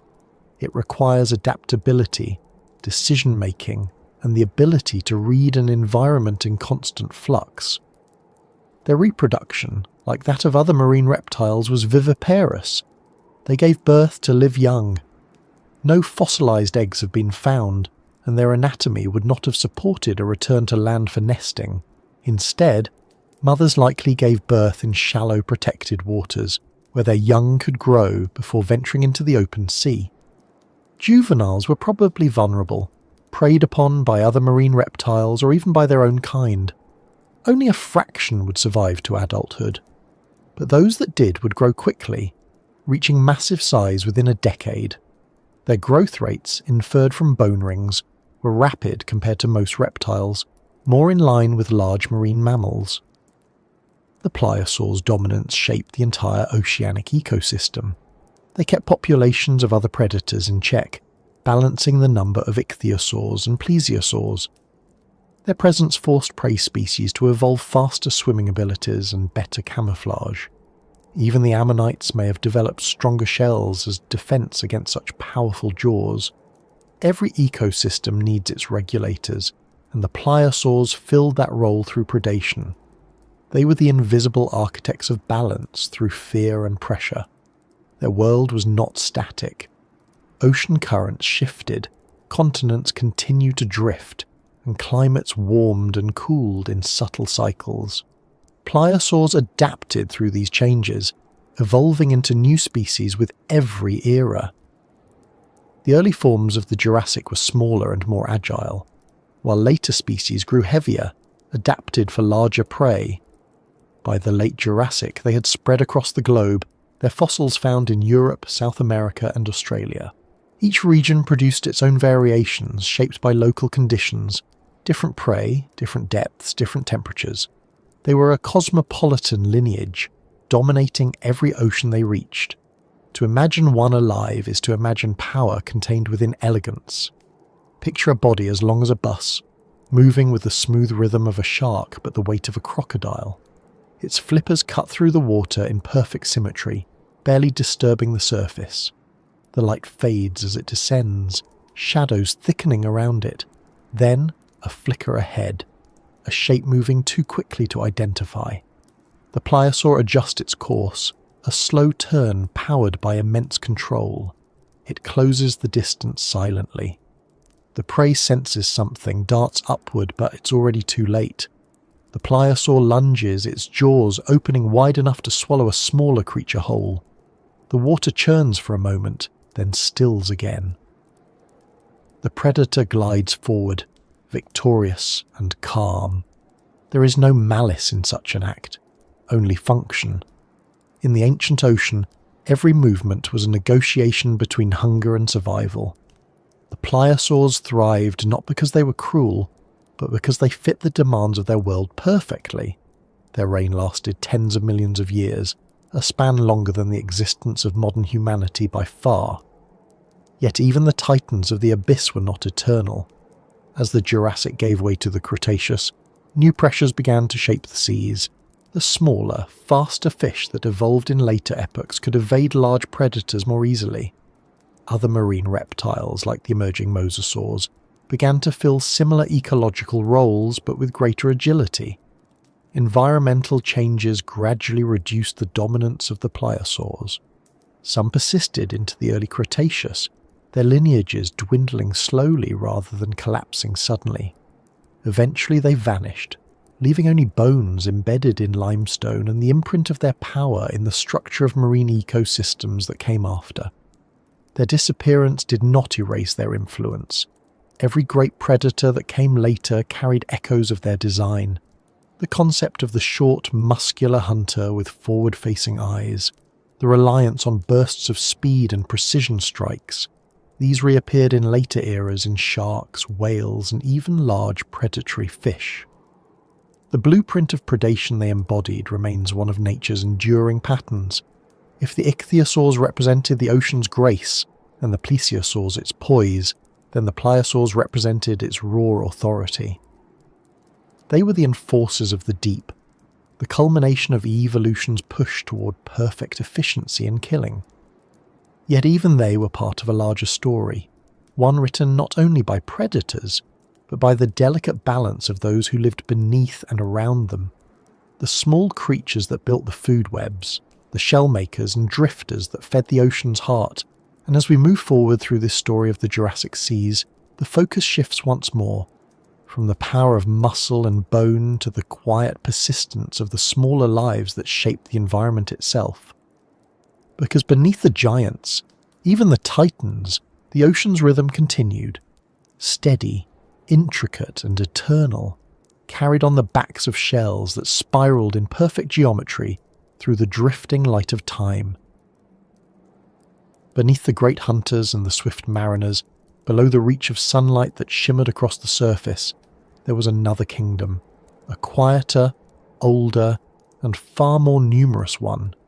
It was not ruled by strength or size or even motion, but by patience. The ocean floor and mid-water of the Jurassic were filled with shells, coils, and spirals that moved with the current like drifting thoughts. These creatures were small compared to the reptiles that ruled above them, but they were the foundation of the entire marine world. Without them, the seas would have been empty of balance, empty of food, empty of continuity. Every pulse of life that passed through a predator's heart began here, among the shells and the spiral forms that turned light and minerals into sustenance. The most familiar of these were the ammonites, the ancient relatives of modern squids and octopuses. Their coiled shells are found in every corner of the planet today, preserved in cliffs, mountains and deserts that were once the floors of long-vanished seas. Each fossil is a spiral of time, a frozen memory of the ocean's heartbeat. Ammonites had been around since before the Jurassic, but during this era they flourished like never before. The warm, nutrient-rich waters and stable climates created perfect conditions for their expansion. They became so abundant that they now serve as markers for geologists, their evolutionary stages defining entire layers of Earth's history. An ammonite was not just a shell, it was an architectural masterpiece. Its coiled form followed a mathematical precision known as the logarithmic spiral, a design that allows for continuous growth without changing shape. As the animal matured, it built new chambers within its shell, sealing off the old ones as it expanded outward. Each chamber was filled with gas and liquid that helped it control buoyancy, allowing the creature to rise or sink effortlessly in the water column. The body itself occupied the outermost chamber, extending tentacles into the open water in search of food. It was a perfect balance between form and function, beauty and necessity. They were cephalopods, members of the same group as squids, cuttlefish, and nautiluses. Like their modern relatives, ammonites were intelligent for invertebrates, with complex nervous systems and good eyesight. They used jet propulsion to move, drawing water into their bodies and expelling it through a funnel-shaped organ called a siphon. This gave them quick bursts of speed, useful for escaping predators or chasing prey. But unlike squids, they were encumbered by their shells, their agility limited by the weight and drag of their spirals. Instead of relying on speed, they relied on strategy. They hovered in mid-water, drifting among the plankton, waiting for small creatures to come within reach of their tentacles. The diversity of ammonites during the Jurassic was astonishing. Some species had tight symmetrical coils, smooth and streamlined. Others developed ribs, spines, or ridges along their shells, possibly for defense or stability. Some species coiled loosely, creating open spirals that looked almost decorative. The variety in shell design reflected their adaptation to different environments and depths. In shallower waters, heavily ribbed forms may have resisted crushing pressure or predation, while smooth forms glided more easily through the open sea. Each species was an experiment in survival, shaped by the push and pull of environmental change. Their close relatives, the belemnites, represented another branch of cephalopod evolution. Unlike ammonites, they had internal shells, bullet-shaped structures that helped balance their movement. Belemnites looked more like modern squids, with 10 arms lined with small hooks for capturing prey. They were fast, active hunters, darting through the water in schools. Fossilized ink sacs from belemnites have been found so well preserved that scientists have even recreated the colour of their ink, a dark, rich pigment nearly identical to that used by modern squids. In life, these creatures would have been graceful, their arms trailing behind them as they moved through the dim water, leaving behind faint trails of ink when threatened. Together, the ammonites and belemnites were the beating heart of the Jurassic food web. They fed on plankton and small fish, and in turn were hunted by everything larger, the ichthyosaurs, plesiosaurs, pliosaurs, and even large fish.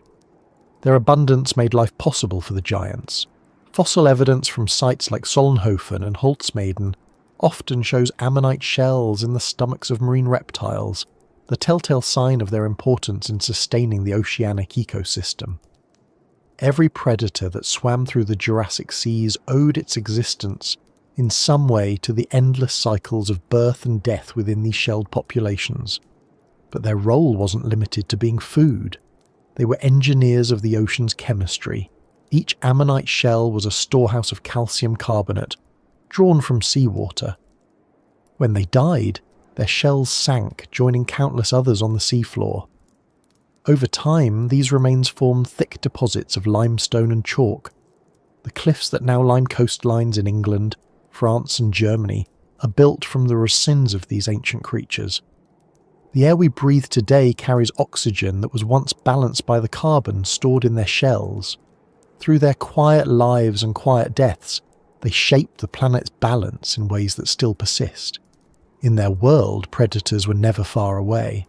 The pliosaurs and ichthyosaurs hunted them relentlessly.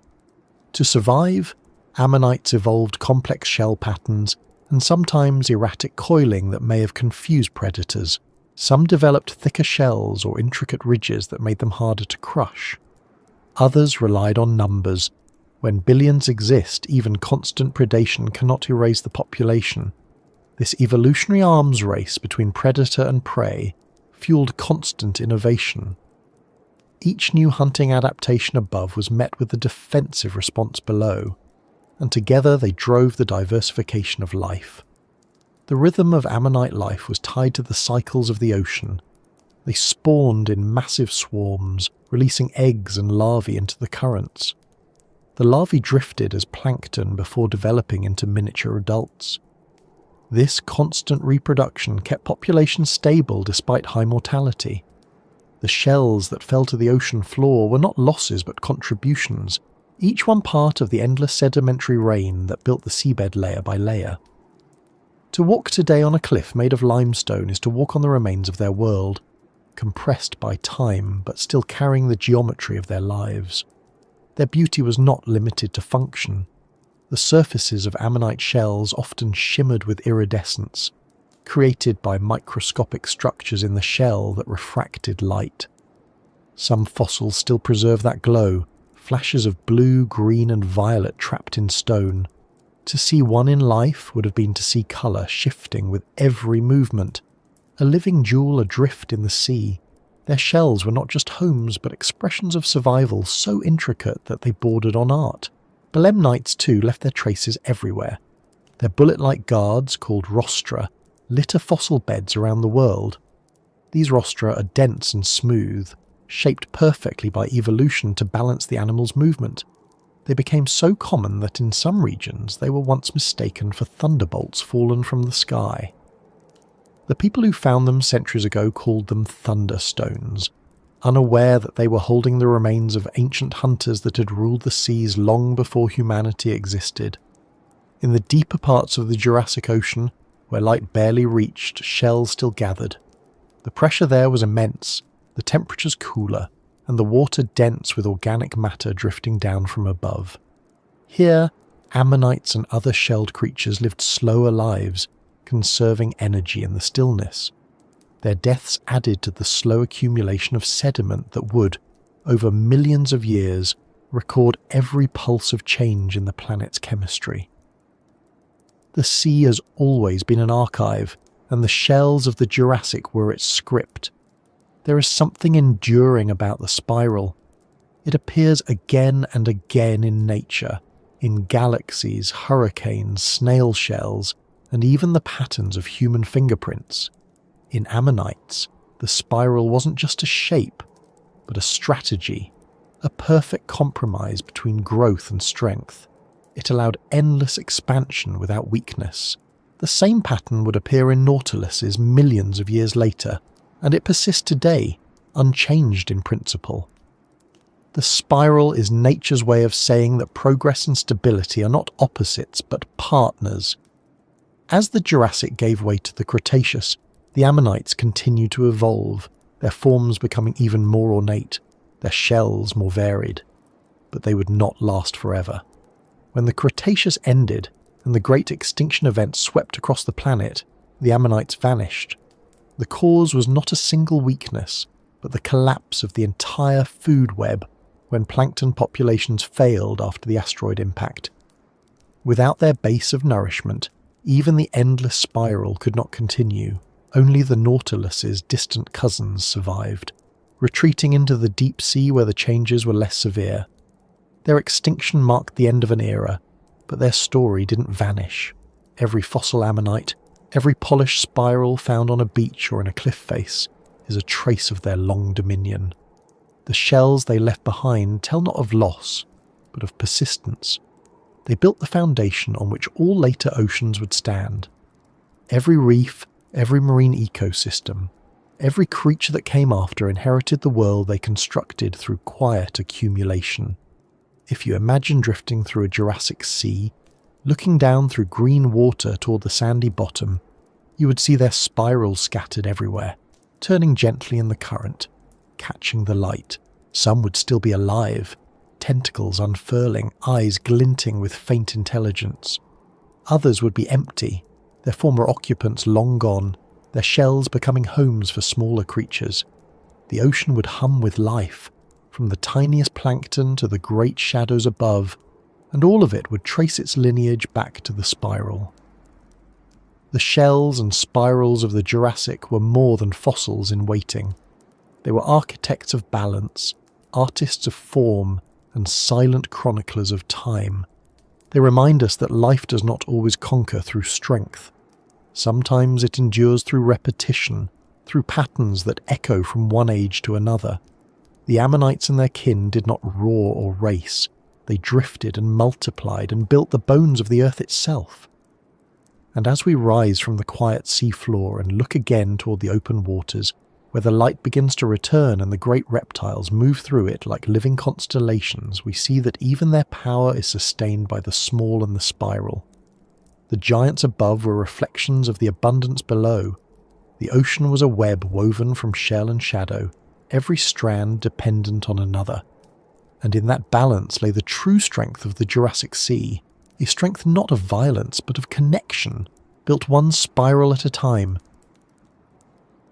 The ocean is a place of silence, but in the Jurassic it was never still. Beneath the rippling surface, where light scattered through drifting plankton and shadows slid across reefs, the water carried the slow rhythm of breath. Every few minutes that rhythm broke the surface in a quiet burst of mist, a column of air expelled from lungs deep below. The sound vanished quickly, swallowed by wind and wave, but it marked something extraordinary. These were creatures of bone and breath, not chilled inhabitants born to the water, but air-breathing giants that had made the sea their permanent home. They were reptiles that had left the land behind forever, transforming their very bodies to match the needs of the endless blue. To watch one of these creatures rise would have been a moment of awe. A plesiosaur or ichthyosaur surfacing from a long dive, exhaling in a soft hiss, eyes adjusting to the glare of the sun before sliding under again with only a faint disturbance. Unlike fish, they did not belong fully to the depths. Each of them carried a link to the surface, a need to breathe, a reminder of their ancestry on land. Every movement, every dive was measured against that biological tether. They were bound to air even as they mastered water. The physiology that made this life possible was a triumph of evolution. To breathe in air and survive under pressure requires a balance of strength and flexibility, and these reptiles achieved it through bone and lung. Their ribs were strong but slightly flexible, allowing the chest to compress under the weight of deep water. The bones themselves were dense, especially in plesiosaurs and pliosaurs, acting as ballast to maintain neutral buoyancy. Some species had ribs thickened almost like stone, helping them stay stable in shallow waters, while others, particularly the ichthyosaurs, had lighter skeletons for fast swimming and deep diving. Their lungs were large, capable of storing oxygen for long dives. Some ichthyosaurs may have remained submerged for half an hour or more, using slow heart rates and efficient blood circulation to conserve air. Oxygenated blood was directed primarily to vital organs, the brain, heart, and muscles used for swimming, while less essential areas received less supply. It was a system that mirrored in many ways the physiology of modern whales and seals. Evolution, faced with similar challenges, often arrives at similar answers.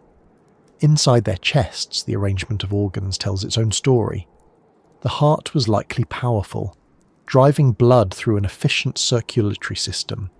Their bodies maintained warmth through constant motion, and possibly metabolic heat production, a trait that may have bordered on warm-bloodedness. The evidence lies in their bones, which show growth rings more consistent with mammals and birds than with cold-blooded reptiles. Their muscle fibres, too, appear to have supported sustained activity rather than short bursts. In other words, these creatures were built for endurance, not merely for strength. Their skeletons, though massive, were instruments of adaptation. In ichthyosaurs, the backbone extended into a flexible tail, supporting a crescent-shaped fluke that propelled them forward. The vertebrae were shaped like discs, smooth and symmetrical, designed for both strength and motion. Plesiosaurs, with their long necks, had rows of interlocking vertebrae that gave flexibility without sacrificing support. Each bone fit into the next with careful precision, like pieces of a living chain.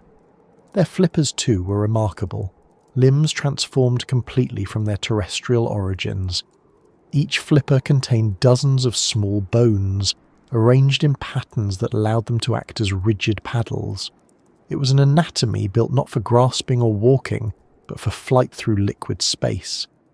In the pliosaurs, the design shifted again. Their bones were heavier, the neck shortened, the skull enlarged. Every adaptation leaned toward power. The musculature of the shoulders and chest anchored the immense flippers that drove them forward.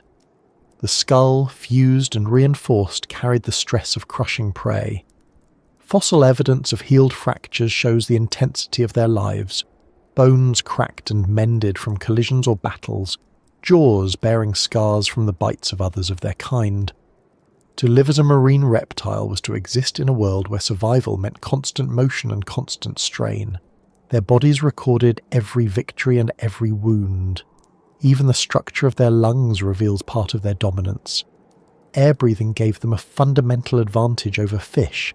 They could store oxygen and exploit regions of the ocean that others could not. When waters grew low in oxygen, as sometimes happened in stagnant Jurassic seas, the reptiles thrived where gill breathers faltered. They could hunt in layers of water where competition was minimal. And when they surfaced to breathe, the act itself was fast and efficient. The nostrils, positioned near the top of the skull, allowed them to break the surface for only a moment before descending again. Some scientists suggest they could exhale and inhale in less than 2 seconds, a brief interruption in their rhythm of movement.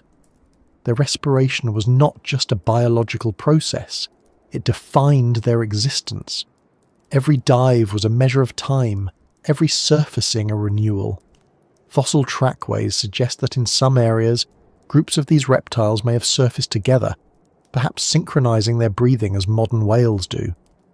It's easy to imagine a pod of ichthyosaurs rising at dawn, the surface of the sea breaking with a chorus of quiet exhalations, steam rising into the cool air before they disappeared again.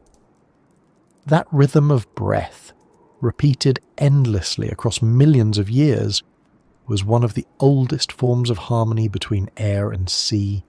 Their bones, preserved in stone, carry echoes of that breath. In the fossil record, paleontologists have discovered signs of air-filled cavities in their skulls and vertebrae, suggesting systems for lightening their bodies or aiding in balance. The arrangement of bones around their chests shows how the lungs expanded, how the ribs flexed and contracted. Even in death, their skeletons speak of motion, of the dance between buoyancy and gravity. Growth and reproduction were also governed by breath and bone.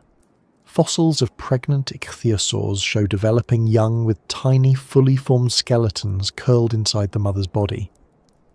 The bones of those embryos already carried the same structure: the flippers, the tail, the rib cage, all built to sustain a life of breathing air and swimming through pressure.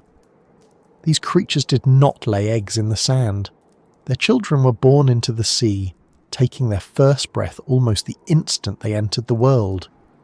Some species gave birth to single young, others to litters. The variation speaks to the flexibility of life strategies even within one lineage. Their ability to regulate buoyancy through bone density and lung control allowed them to inhabit every layer of the ocean. Some species hunted near the surface, chasing schools of fish. Others patrolled the midwaters, moving slowly between light and darkness. The largest pliosaurs could dive deep into cold zones where few other reptiles dared to go.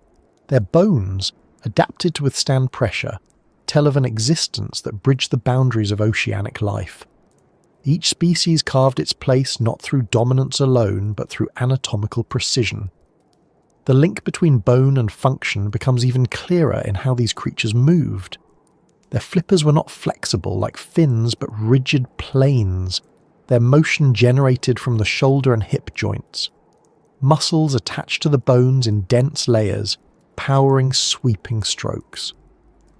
The movement pattern was unique, neither the undulating motion of fish nor the up and down propulsion of whales, but something in between, a hybrid form of underwater flight.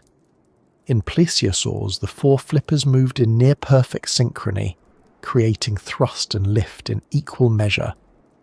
In pliosaurs, the front flippers provided most of the drive, while the rear ones steered.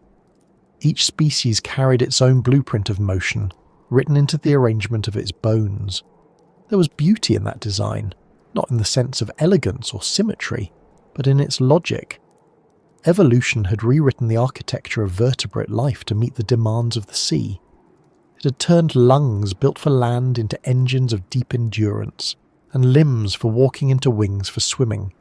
It had sculpted bone into both armour and buoy. When these creatures died, Their skeletons often settled gently to the sea floor, the bones disarticulating over time as scavengers picked them clean. In certain conditions, calm water, fine sediment, low oxygen, the entire form could be preserved, every rib and vertebra intact. These fossils, when uncovered, seem almost alive, the curve of the spine still fluid, the flippers poised as if in motion.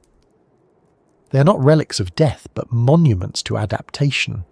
What makes them so compelling, even millions of years later, is how familiar their story feels. They were land creatures that turned their backs on the shore, learning to live where breath is both essential and limited. They balance strength with fragility, speed with patience. Their bones tell us about struggle, but their survival tells us about triumph.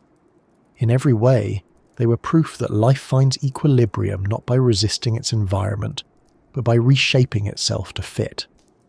When the air at the surface shimmered in the warmth of the Jurassic sun, these giants rose to meet it. Their eyes broke the water first, then the curve of their heads, then the faint plume of exhalation. The sound would have been soft, a sigh rather than a roar. Then they would vanish again, leaving only ripples behind. Beneath the waves, their hearts beat slow and steady, driving oxygen through muscles that never rested. They lived by the rhythm of breath, and every moment was measured in the space between inhale and exhale. The seas they ruled were alive with that pulse. Every creature, from the smallest ammonite to the largest pliosaur, existed within a network sustained by breathing bodies. Even in death, their bones continued the cycle, settling to the seabed, feeding scavengers, hardening into the strata that would one day rise as mountains. The Jurassic Ocean was an organism made of countless lives, all linked by respiration and decay, by motion and stillness. And as the ages passed, the breath that once rose in plumes over those ancient waters became trapped in stone. Today, when paleontologists uncover the curved ribs or jointed vertebrae of these giants, they are uncovering echoes of that rhythm. Bone and breath, preserved together, tell us not just how these creatures lived, but what it meant to live at all, to move between worlds, to be bound to both air and sea, to embody the balance of necessity and grace. The giants of breath and bone were never just rulers of their time. They were experiments in what life could become when it broke its own boundaries. They were proof that evolution's greatest strength lies not in its power to create, but in its power to adapt. And in the centuries of the Jurassic, as their kind rose and fell, they set the stage for everything that followed. The continuation of the sea's story in new forms, new rhythms, and new breaths that would rise one by one into the unbroken air above the endless blue. The sea during the Jurassic period was not a battlefield in the way we imagine it. It was not chaos, not a constant frenzy of attack and flight. It was rhythm, one that pulsed with the same inevitability as the tides.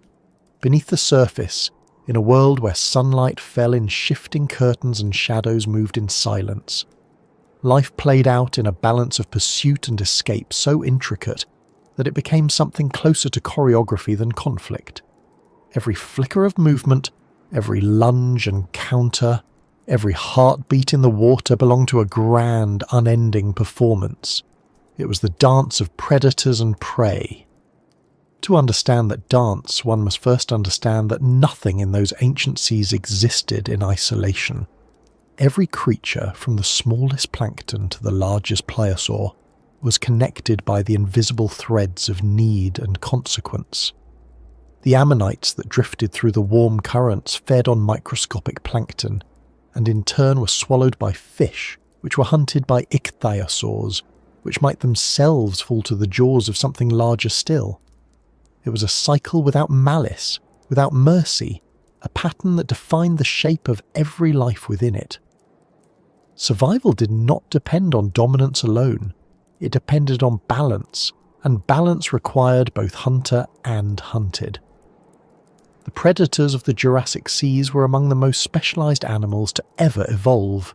The ichthyosaurs, sleek and tireless, hunted with speed and precision, cutting through schools of fish with the ease of a blade through silk. Their streamlined bodies and large eyes made them perfect for tracking movement in low light, allowing them to chase prey even at twilight or in deep water. When they attacked, they did not thrash or bite wildly. They struck with focus, mouths snapping shut with an audible click, teeth interlocking like gears.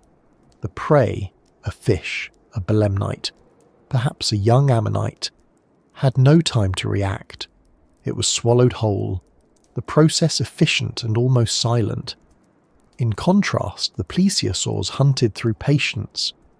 They hovered in calm water, their bodies nearly motionless, their long necks drifting like strands of seaweed. When a small fish came too close, the neck curved with a sudden grace, the head darting forward faster than the eye could follow. The jaws closed with precision, and then the body remained still again, waiting for the next opportunity. They were ambush hunters, moving less to chase and more to surprise. Their energy was spent not on pursuit but on control. In the stillness of a Jurassic lagoon, a plesiosaur could be invisible until the very moment of its strike. The plesiosaurs, on the other hand, turned hunting into spectacle. Their sheer power made them the apex predators of their age. A plesiosaur could drive itself forward in a burst of speed that turned the water around it into turbulence. Its massive jaws opened wide enough to engulf a smaller reptile or a school of fish in a single lunge. The shock of impact, the force of the bite, and the weight of the body created an explosion of motion, yet it lasted only seconds. Once the prey was subdued, the pliosaur slowed again, gliding in quiet confidence. Its dominance was not measured in the number of kills, but in the absence of rivals. Few creatures dared challenge it. Even the smaller hunters had their place in this intricate system. Sharks, early rays, and bony fish shared the seas with these giants, preying on the same ammonites and smaller reptiles. Their speed and numbers made them formidable in their own way, and their constant activity ensured that no corner of the ocean was ever truly safe. The belemnites hunted plankton and tiny crustaceans, and in turn were hunted by everything larger. Life at every level existed in motion. Death was not failure. It was simply part of the pattern that sustained everything else. The prey, for their part, were not passive participants in this dance. They evolved in step with their hunters. Ammonites developed stronger shells and more complex patterns of coiling, which distributed force more evenly against crushing jaws. Fish grew faster and more agile, their fins refined for quick turns and sudden bursts. Some species formed vast schools, moving as one to confuse predators. Even plankton evolved defenses, spines, toxins, transparency, small adaptations that, multiplied across billions of individuals, shifted the balance of entire ecosystems. Every time a predator grew stronger, the prey responded and the cycle continued. The ocean itself played its role in shaping this rhythm. Currents carried nutrients from the deep to the surface, fueling plankton blooms that drew swarms of life. These feeding grounds became arenas where predators gathered, drawn by abundance. The boundaries between predator and prey blurred as the same creature might be hunter one moment and hunted the next. A small ichthyosaur chasing fish could find itself pursued by a pliosaur. A pliosaur distracted by a kill could fall victim to scavengers or rivals. There was no hierarchy, only interaction, a continuous negotiation between hunger and caution. This relationship was not constant across all seas. In shallow lagoons, where reefs and sandbars shaped the terrain, hunting took the form of ambush and patience. In the open ocean, it became speed and endurance. Along continental shelves where light reached deeper, vision mattered most. In darker waters, creatures relied on vibration and instinct. The diversity of strategies created diversity of form. The ichthyosaurs streamlined their bodies like torpedoes. The plesiosaurs developed long necks for stealth. The pliosaurs compacted themselves into engines of force. Each adaptation was a response to the same simple rule: to eat and to avoid being eaten. Even scavengers played their part. When a great reptile died, its body sank slowly, becoming an island of nourishment on the seafloor. Fish, crabs, and worms gathered to feed, stripping the flesh until only bone remained. In that process, energy that began as sunlight in plankton passed through predator and prey, through muscle and decay, and back into the cycle of life. The ocean wasted nothing. Every death was absorbed, every movement recycled. The balance held. What makes this ancient dynamic so fascinating is how familiar it remains. Modern oceans follow the same choreography. Sharks still glide like pliosaurs, dolphins still hunt with the same tactics as ichthyosaurs, and cuttlefish still drift with the silent patience of plesiosaurs. The names have changed, but the pattern is eternal. Evolution may alter the cast, but the script stays the same.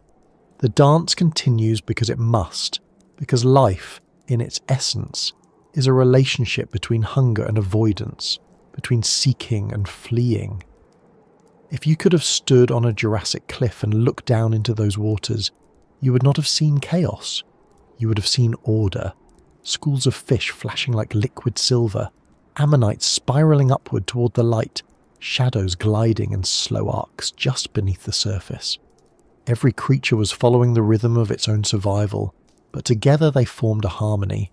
The sea was not ruled by any one species. It was ruled by the interaction between them. The predator could not exist without the prey, and the prey could not thrive without the predator to cull and balance. It was, in every sense, a conversation written in motion. That conversation sometimes turned violent. When two pliosaurs met over a carcass, the clash must have been immense. Jaws locking, water thrashing, the sea itself shuddering under the weight of the struggle. Fossil bones bear the marks of those encounters, deep gouges that healed, proving that even the strongest faced danger.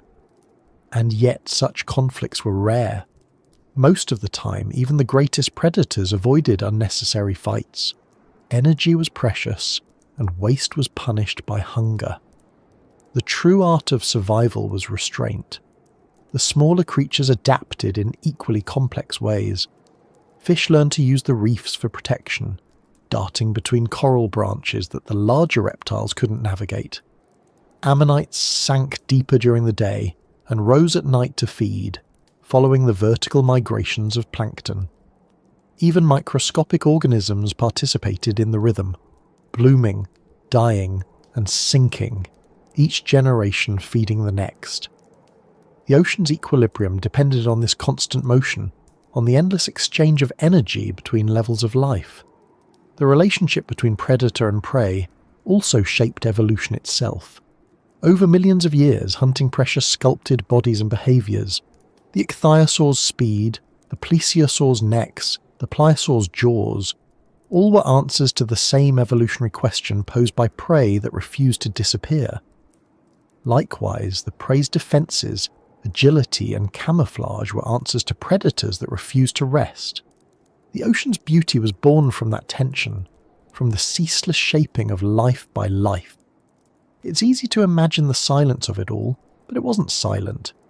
The sea carried sounds, low vibrations from movement, the crack of jaws closing underwater, the rush of schools turning in unison, the faint hum of waves above. To the creatures that lived there, those sounds were communication, warning, and opportunity all at once. In that soundscape, every ripple mattered. When night fell over the Jurassic seas, the dance did not end. Bioluminescent plankton shimmered near the surface, and predators hunted by the faint light they produced. Shadows glided through glowing water, the outlines of ichthyosaurs and plesiosaurs momentarily visible before vanishing again. The prey, in turn, used the darkness for cover, migrating upward to feed under starlight. Even the stars above mirrored the motion below, both endless, both governed by the same patterns of cycles and returns. The perfection of the predator-prey balance in the Jurassic was fragile. Small shifts in temperature, salinity, or oxygen could tilt it. Yet for tens of millions of years it held, self-correcting, resilient. The abundance of life it produced was staggering. Fossil beds from this era show entire ecosystems preserved together, frozen in moments of that ancient dance. Fish caught mid-motion, ammonites clustered in feeding groups, marine reptiles locked in the embrace of pursuit. The record they left behind is not just one of anatomy, but of relationship. In that vast interplay of survival, there were no villains, no heroes, no tragedy, only continuity. The sea taught its inhabitants not how to conquer, but how to coexist through motion and adaptation. It was a lesson repeated with every generation that rose and fell beneath the waves. And when we look back now, through the strata of time, at bones embedded in stone and shells preserved in ancient limestone, we are not seeing a frozen world. We are seeing motion made permanent, the memory of a dance that never truly ended. The predators of the Jurassic may have vanished, their prey long gone, but the balance they embodied endures. It continues in every ocean today, every heartbeat beneath the waves, every chase and every escape that defines life itself. As the Jurassic seas rolled on, that dance grew only more complex. The players changed, the strategies shifted, and the web of life tightened its weave. In the centuries that followed, as new giants rose and new forms of life emerged, the same rhythm continued, the rhythm of pursuit and survival, the pulse of the ocean that never truly sleeps. The end of an age rarely arrives with sudden violence. More often, it comes as a slow dimming, a long exhale stretched across thousands of generations, until what was once vibrant becomes memory. The great reptiles that ruled the Jurassic seas did not vanish in a single moment of catastrophe. They faded, quietly, gradually, almost imperceptibly at first, as the balance that had sustained them began to shift. The ocean, their endless home, was changing beneath them. The warmth that had bathed the world for millions of years began to cool. Currents altered their courses, nutrients found new paths, and the very architecture of the sea evolved. What had once been a perfect harmony of breath, bone, and motion started to fracture in small, unseen ways. The fading of the giants was not the sound of collapse, but the long, inevitable turning of time. At the height of their power, the marine reptiles of the Jurassic seemed eternal. The ichthyosaurs sliced through open waters with tireless precision. The plesiosaurs drifted through lagoons, their necks weaving among shoals of fish. The pliosaurs, massive and dominant, prowled the depths like living engines of will. For tens of millions of years, these creatures thrived without challenge, their designs perfected by evolution's patient hand. Yet perfection, in nature, is never permanent. The same stability that allowed them to flourish also made them vulnerable. The world beneath them was preparing its next transformation. The continents were still drifting, inch by inch, reshaping the map of the Earth. What had once been the vast supercontinent Pangaea was splitting into smaller lands, Eurasia in the north and Gondwana in the south. As these continental fragments pulled apart, new oceans opened while others narrowed. The widening Atlantic changed global circulation patterns, redirecting heat and altering the chemistry of the seas. Shallow inland waters that had been warm and rich in life began to recede. In their place came deeper, cooler waters, less forgiving to the species that had evolved for warmth and shallows. The balance of nutrients shifted, and with it, the distribution of plankton that fed the base of the marine food web. The change was not sudden, but over millions of years it spread like a slow tide across the globe. For creatures as specialized as the marine reptiles, even small environmental shifts had profound effects. The ichthyosaurs, the ocean's swiftest swimmers, were among the first to feel the strain. Their sleek forms had made them masters of a world built on abundance, where fast prey and clear waters favoured pursuit. But as ecosystems changed, so too did their prey. new species of fish evolved. Faster, more agile, and more elusive. Ammonites, once their main food source, began to decline in certain regions. The ichthyosaurs tried to adapt, evolving into smaller, more diverse forms, but the currents of evolution were turning against them. By the early Cretaceous, their numbers had dwindled. The great swift shadows of the sea, whose ancestors had returned to water hundreds of millions of years earlier, were nearing the end of their story. Fossil evidence tells a quiet tale of their decline.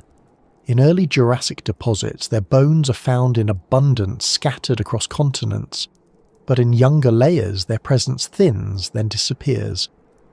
By about 90 million years ago they were gone. There is no sign of disaster in their passing, no asteroid, no sudden extinction. They simply vanished as the sea around them changed beyond what they could match. The ocean did not mourn. It absorbed their absence as it always does, filling the empty niches with new life. The plesiosaurs and pliosaurs lasted longer, but their reign too began to falter. As the Jurassic rolled into the Cretaceous, the diversity of marine reptiles shifted. The long-necked plesiosaurs adapted to new environments, some growing larger, others smaller, exploring new hunting strategies. But the pliosaurs, the heavy-headed hunters of the deep, found themselves at a disadvantage. Their massive forms demanded immense amounts of food, and the new oceans were not as generous as the old ones. Smaller predators, more flexible, more efficient, began to dominate.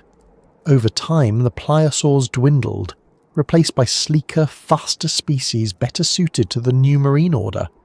In their place rose new rulers. The mosasaurs, descendants of land-dwelling lizards, entered the seas in the late Cretaceous and quickly filled the void left by the fading pliosaurs.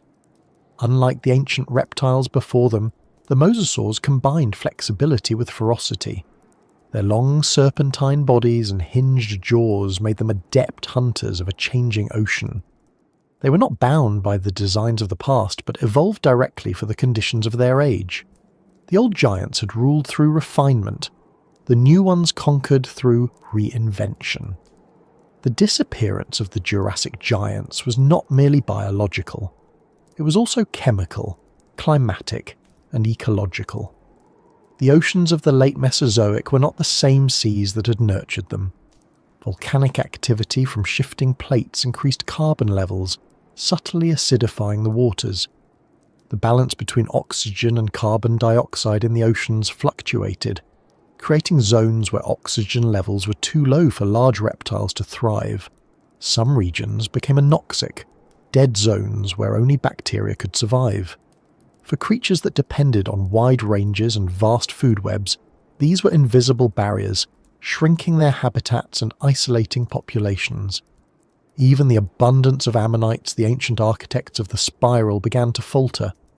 With fewer ammonites came fewer prey for the reptiles that relied on them. Every collapse at the base of the food web rippled upward, touching the highest predators. The dance of predators and prey that had defined the Jurassic seas began to lose its rhythm. The balance that had seemed eternal was breaking apart. Yet the fading of the giants was not a failure. It was a transition, a passing of the torch from one chapter of evolution to the next. Life did not end, it shifted.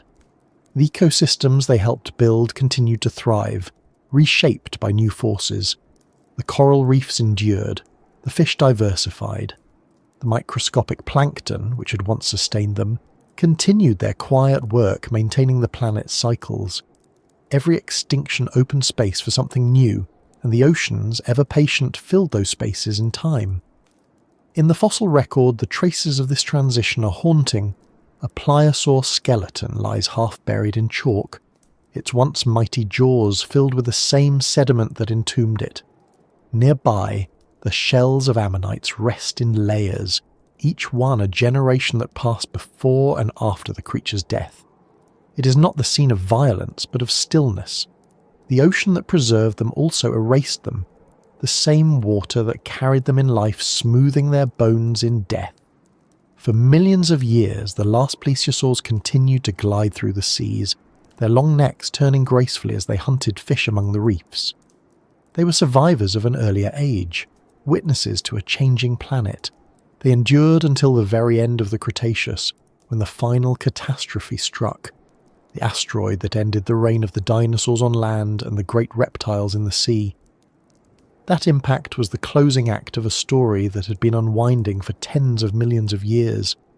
When it came, it did not so much kill a thriving empire as end a long, graceful decline. If you could have watched that final age, you would have seen beauty, not despair. The seas were still alive, filled with motion and light. The reptiles that remained were still masters of their realm, unaware that their time was almost done. Above them, the continents drifted into their modern forms, and the first flowering plants bloomed on land. Evolution was preparing its next scene, and the ocean, as always, was adapting. The fading of the giants was not the end of wonder. Their bones remained, their shapes preserved in limestone and shale, their shadows lingering in the designs of the creatures that came after. The whales that would one day take their place carried echoes of their form, their movement, their mastery of breath and motion. Even the spiral of the ammonite lived on in the patterns of shells and galaxies. Nothing in nature disappears entirely. It transforms, leaving traces of its presence in everything that follows. When the last pliosaur sank to the seafloor, and the last ichthyosaur vanished from the currents, the sea didn't mourn. It continued its rhythm, steady as ever, preparing for new architects, new hunters, new lives. The giants had come, ruled and passed, their story written not in words but in stone, and in the silent memory of the planet itself. The world they left behind was quieter, but it was also fertile. In their fading they made room for the next evolution of life, the future built upon their bones. And so, as their shadows dissolved into the depths, the legacy of the Jurassic Ocean endured. The reef still pulsed with colour. The plankton still rose and fell with the sun. The balance they helped create continued long after they were gone. The giants were fading, yes, but their influence would never truly vanish. The sea remembers everything that passes through it, and in that remembrance the great reptiles of the Jurassic live on, not as rulers of the past, but as the foundation of everything that came after. The ocean holds memory better than any other place on Earth. It does not speak it, but it keeps it, in its layers of sediment, in the pressure of its depths, in the quiet chemistry of its salt and stone. Long after the last plesiosaur vanished, long after the final ammonite sank in silence, the sea continued its work of remembrance. Every current still carries whispers of those who came before, and in that movement lies the faint pulse of ages long gone. The Jurassic seas may have faded, but their echoes remain, hidden beneath the waves, waiting for those who know how to listen. If you stood at the edge of the water today and looked out across the horizon, you would see nothing of that ancient world. The surface would appear empty, the vast plain of blue stretching to infinity, serene and unknowable.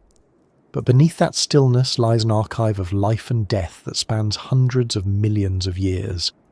The shells, the bones, the imprints of skin and fin, all of them are still there, sealed in stone or buried under layers of mud. Every grain of sand on the seafloor has passed through the cycle of creation and decay countless times. The ocean is the great recycler of history. The creatures that once ruled its depths are gone, but the marks they left are everywhere. The limestone cliffs of Dorset, the chalk of Normandy, the shale of Holdsmadden, all are made from the remains of Jurassic life. Each stratum is a page, each fossil a word, each ripple mark a trace of movement turned to memory. In these stones, the shapes of ichthyosaurs, plesiosaurs and pliosaurs still rest, their bones arranged as they fell, their outlines etched by time. When you hold a fossil ammonite in your hand, you are holding not just an object, but a fragment of motion, a moment in which life once turned, breathed, and fed beneath a sun that no longer shines. What remains most remarkable about these giants is not that they died, but that they lived for so long in balance. For more than 100 million years, they moved through oceans that rose and fell, that warmed and cooled, that changed their chemistry and their inhabitants again and again. Through it all, they endured. They adapted to new predators, new prey, new pressures, and yet they kept the same essential form. The ichthyosaurs' streamlined bodies, the plesiosaurs' four flippers, the pliosaurs' massive jaws, all of these designs proved so perfect that even extinction could not erase them entirely. They reappeared, transformed, in the creatures that followed. Modern whales are the clearest of these echoes. They breathe air, they birth live young, and they dive deep with lungs that compress under pressure, just as the ancient reptiles once did. The way an orca glides through the water, sleek and silent, mirrors the motion of a pliosaur. The way a dolphin surfaces, exhales, and slips beneath again repeats the rhythm of an ichthyosaur.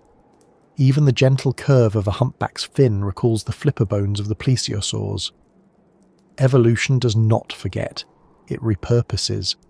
The ancient patterns are still written into the living. In the quiet depths, other reminders persist. The spiral of the ammonite lives on in the nautilus, still coiling its shell in perfect geometry. The belemnite's ink, the same pigment that once drifted through the Jurassic water in clouds of defense, is the same ink that modern squids release when threatened. The ocean remembers through continuity. What changes are the names, not the functions.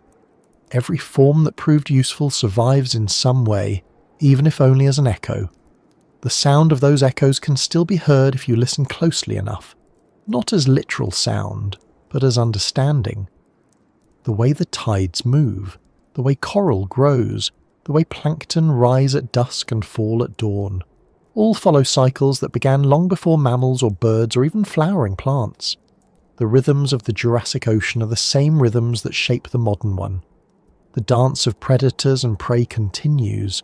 The breath of the sea still pulses with the same tempo. It is as if the memory of those ancient lives has been woven into the physics of the planet itself. Every discovery we make of that lost world deepens our connection to it.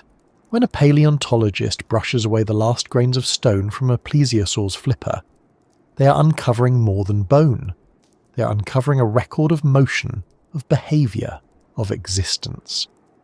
The lines and curves of the skeleton reveal how muscles attached, how the animal swam, how it lived and died. A fossilized stomach filled with ammonite shells tells a story of a final meal. A set of tooth marks on a rib tells of a battle long forgotten.